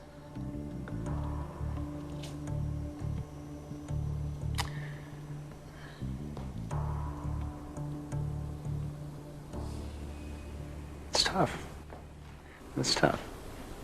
All right, now let's go, one at a time. So the police, when they arrive and they see all these bodies at the house, the first person they want to talk to is the caretaker. So I got up, and there was a police officer pointing a pistol at me, and he grabbed me, he handcuffed me. I kept saying, "What's wrong?" And he said, "Shut up." The only suspect, a caretaker, 19-year-old William Garrettson, was released yesterday for lack of evidence. What time was he released? 20 minutes ago. Now, without a suspect, the Los Angeles Police Department must start all over again. I was a young reporter at the Associated Press in August of 1969, and I had been assigned that day to go out to Orange County Airport to meet President Nixon. He landed, I called in, I said, the president has landed, and they said, forget the president. There's a much bigger story going on. I was there the day after the killings, covering the story for ABC News. The latest in the case from ABC's Dick Shoemaker in Los Angeles. Police officers say the department already has given out... Let me do that again. Police officers say the department already has given out too much information about the mass murders. My initial reaction was basically, this is one weird killing. There were a lot of rumors that it was a satanic cult had done this and all sorts of rumors. And they were focused on Polanski and the fact that he had just done the movie Rosemary's Baby, which involved Satanism and a woman who was pregnant. It was just eerie.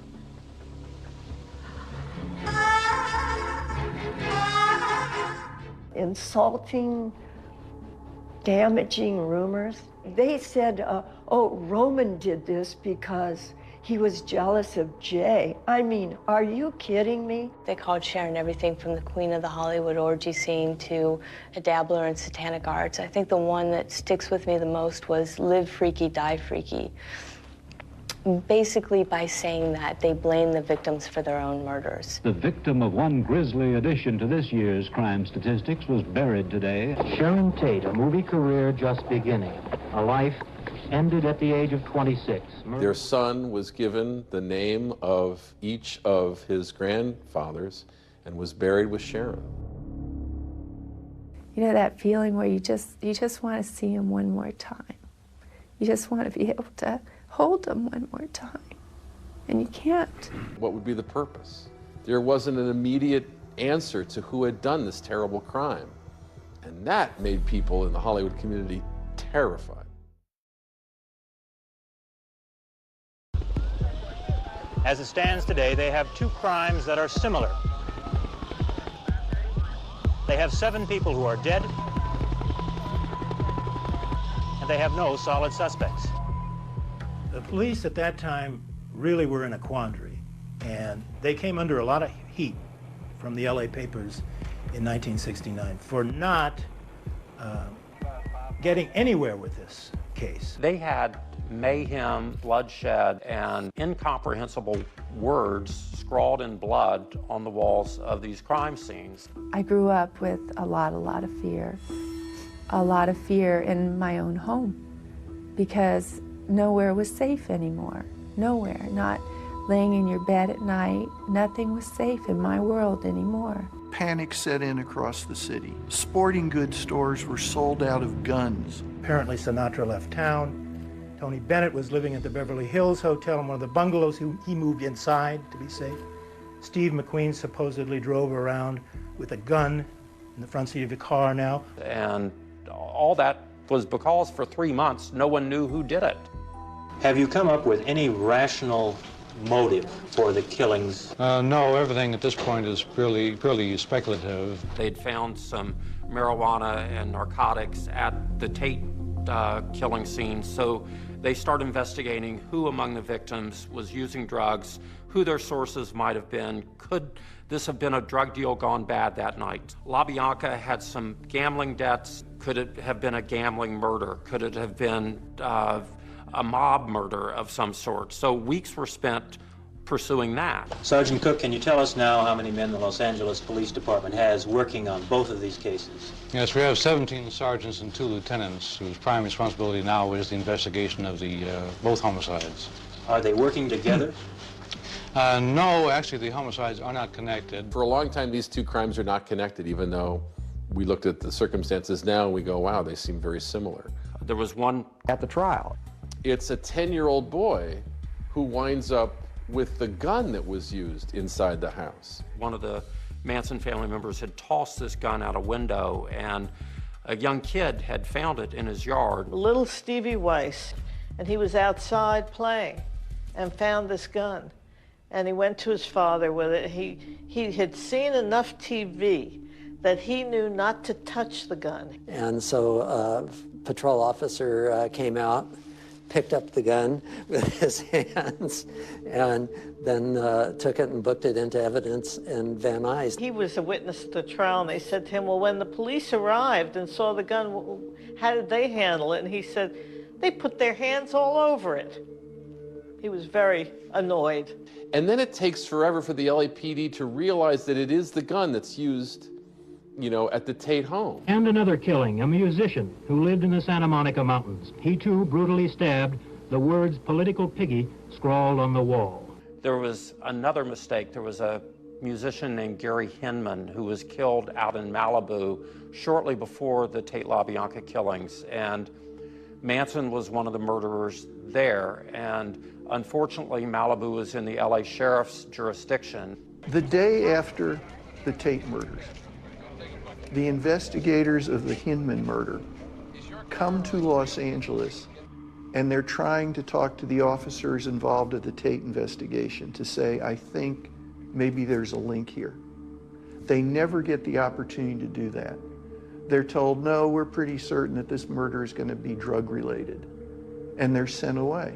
But then, after all this fumbling around by the Los Angeles Police Department, they get this amazing break.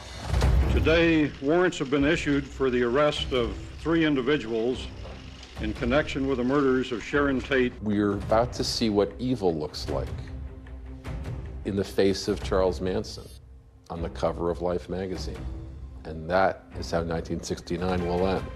But that's just the beginning.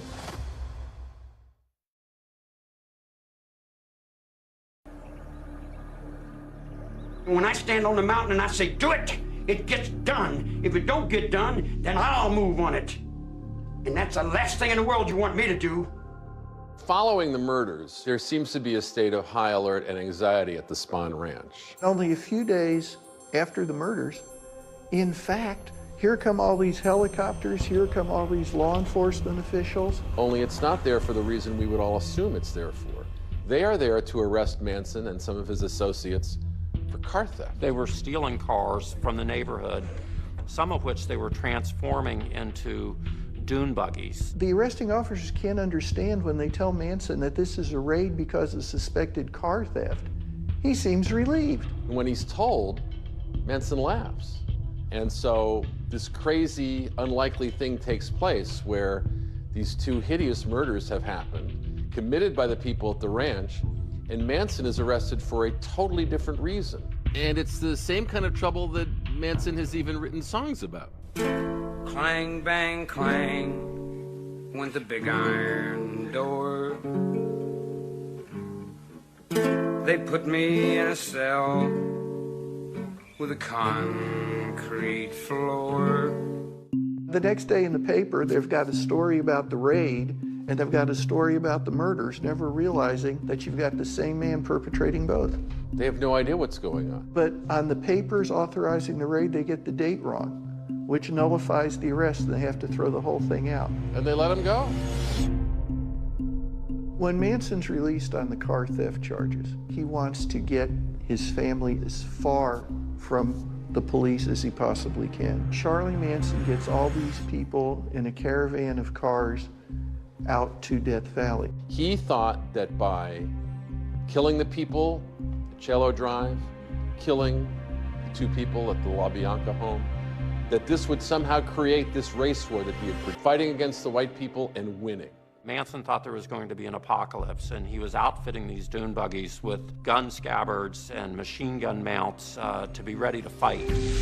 It was like Mad Max. Manson would get them together, and they were riding around in their dune buggies, firing off guns, getting ready for the race war. And that was really a big mistake for Manson, and that's what brought law enforcement there. And when we were in the desert, he said, if they ever capture me again, the men in the black robes. I'm just going to be crazy old Charlie that all of you took care of. So if he plays sort of the dumb old Charlie, I've got mental health issues, and have the girls sort of spin that to the police, in his mind, he thinks that might work.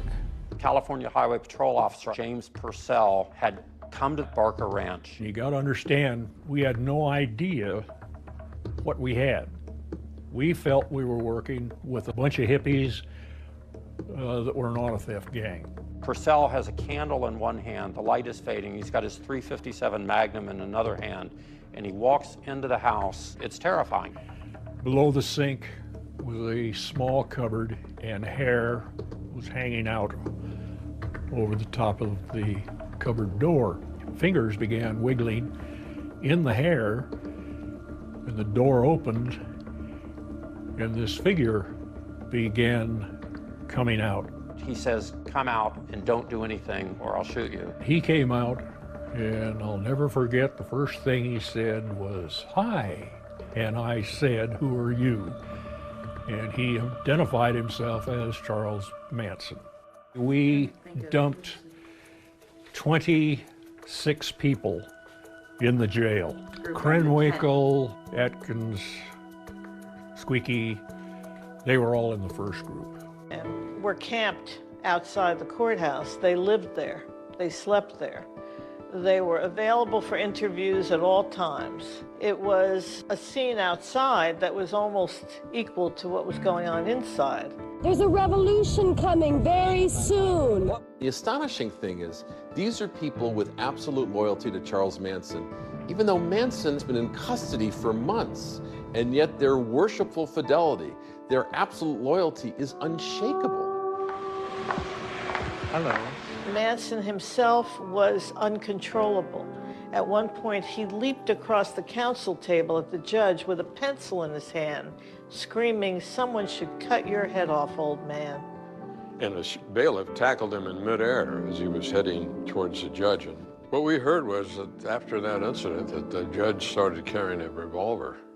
I noted, for example, the coverage of the Charles Manson case. Richard Nixon was one of the best helpers Charlie Manson had during the trial. He was at a law enforcement seminar, and they asked him about it, and he decided to say that Charlie was guilty.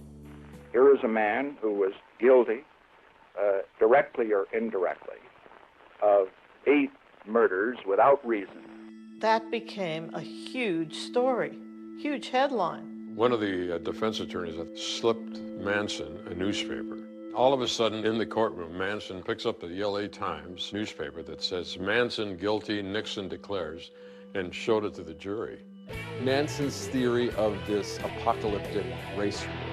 And I told the jury that when the words "helter skelter" were found printed in blood at the murder scene, this was tantamount to Manson's fingerprints being found at the scene. When Bugliosi did this, helter skelter, he was able then to quantify the type of hold that Manson had over his followers.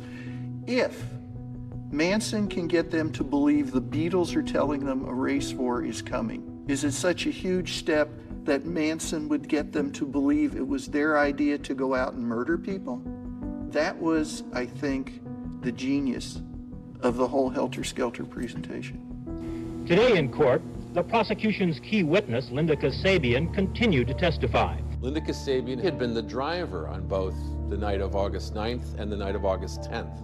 We granted Linda Kasabian immunity, so she was our star witness. She was an accomplice. She was equally guilty. She saw everything. She didn't physically kill anyone. And had he not had her, Bugliosi might have lost the case because there was no one else that could give an eyewitness account. She said that she was outside on the lawn. Frykowski is who she was referring to. She said a man came toward me and he was bleeding and he had been stabbed, and I said to myself, "Oh God, make this stop." Manson stared at Mrs. Kasabian and said, "You have lied 3 times. The next lie, number 4, will harm you." One of the attorneys is Ronald Hughes. He's Leslie Van Houten's attorney. Hughes started to really represent Van Houten and tried to split her off from the others. Manson didn't care anything about the women. He wanted all the defense attorneys to represent him. Manson specifically told the women to testify that he had nothing to do with the murders. And the attorneys realized that their clients were doing what Manson told them to do, as opposed to what was in their best interest. For one of the women to have a lawyer who was saying, you don't have to be part of this anymore, that was very threatening. Manson pointed across the council table, and Ronald Hughes sat right beside me, so I saw this. Manson pointed at him and glared at him and said, "Attorney, I don't want to ever see you in this courtroom again." And we never saw him again. And his body was found 6 months later, but it was so badly decomposed that we could never tell the cause of death. Was found under a rock that had fallen on him or pushed on him or whatever. It sure looks like someone did him in. And then several years later, a former member of Manson's family called me wanting to remain anonymous and said that Hughes was murdered by the Manson family. Others say the death of Ronald Hughes was just a tragic accident. No one was ever charged in connection with his death. Hughes, I think the district attorney killed him. Because he was the only lawyer we had that was worth anything. He was the only one that was doing anything for us. You know, I think someone pushed him off a cliff. The jurors were out for 9 days. The prosecuting attorney would note that as the jury came in, before the verdict was read, he could see the hands of the big, scary Charles Manson shaking like a leaf. The jury today found all 4 defendants guilty of first-degree murder and conspiracy in the deaths a year and a half ago of Sharon Tate, the actress, and 4 other persons at her home, and the killing of 2 other persons 2 nights later. They are ultimately convicted of all of the murder charges and are sentenced to death. The green room will make anybody terrified. Death, for once, was looking at Manson.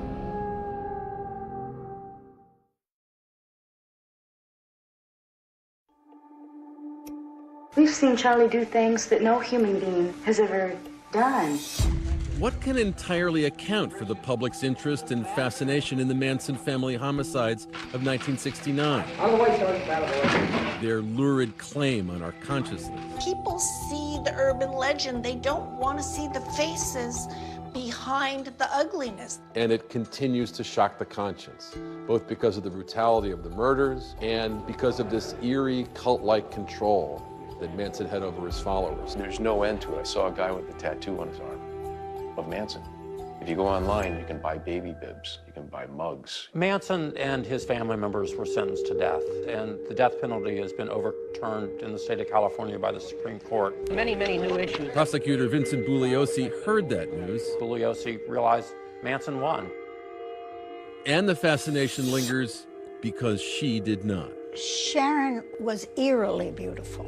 A beauty dying young is always a kind of show business trope, and it leaves us with these luminous images that never fade. She just seemed eager, she seemed wholesome. Those who laid eyes upon Sharon Tate for the first time seemed to stop whatever it was they had been doing.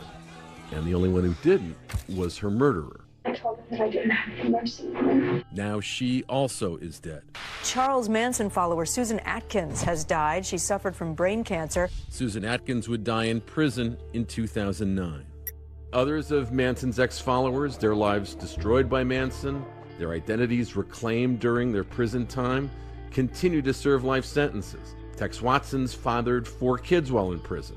Tex Watson remains in prison and will for the rest of his life.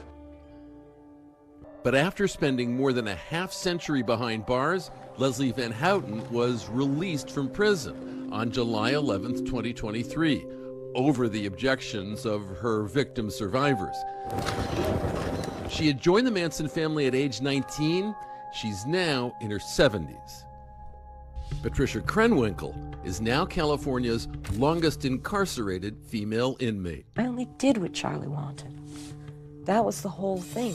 You have to know every part of it. And to know you know it is to know it. And Squeaky Fromm tried to kill a president. She was the woman in red who pulled a gun on President Gerald Ford. Fromm served 34 years in prison before being released in 2009. We turn next tonight to the death of Charles Manson, one of the most notorious mass murderers in America. The life of Charles Manson ended in a hospital somewhere near Bakersfield, California on November 19th, 2017. The cause of death was listed as natural. He was 83. He had been transferred to this hospital from the California State Prison, Corcoran. The reason why he lingers in our minds is because the face of Sharon Tate lingers in our minds.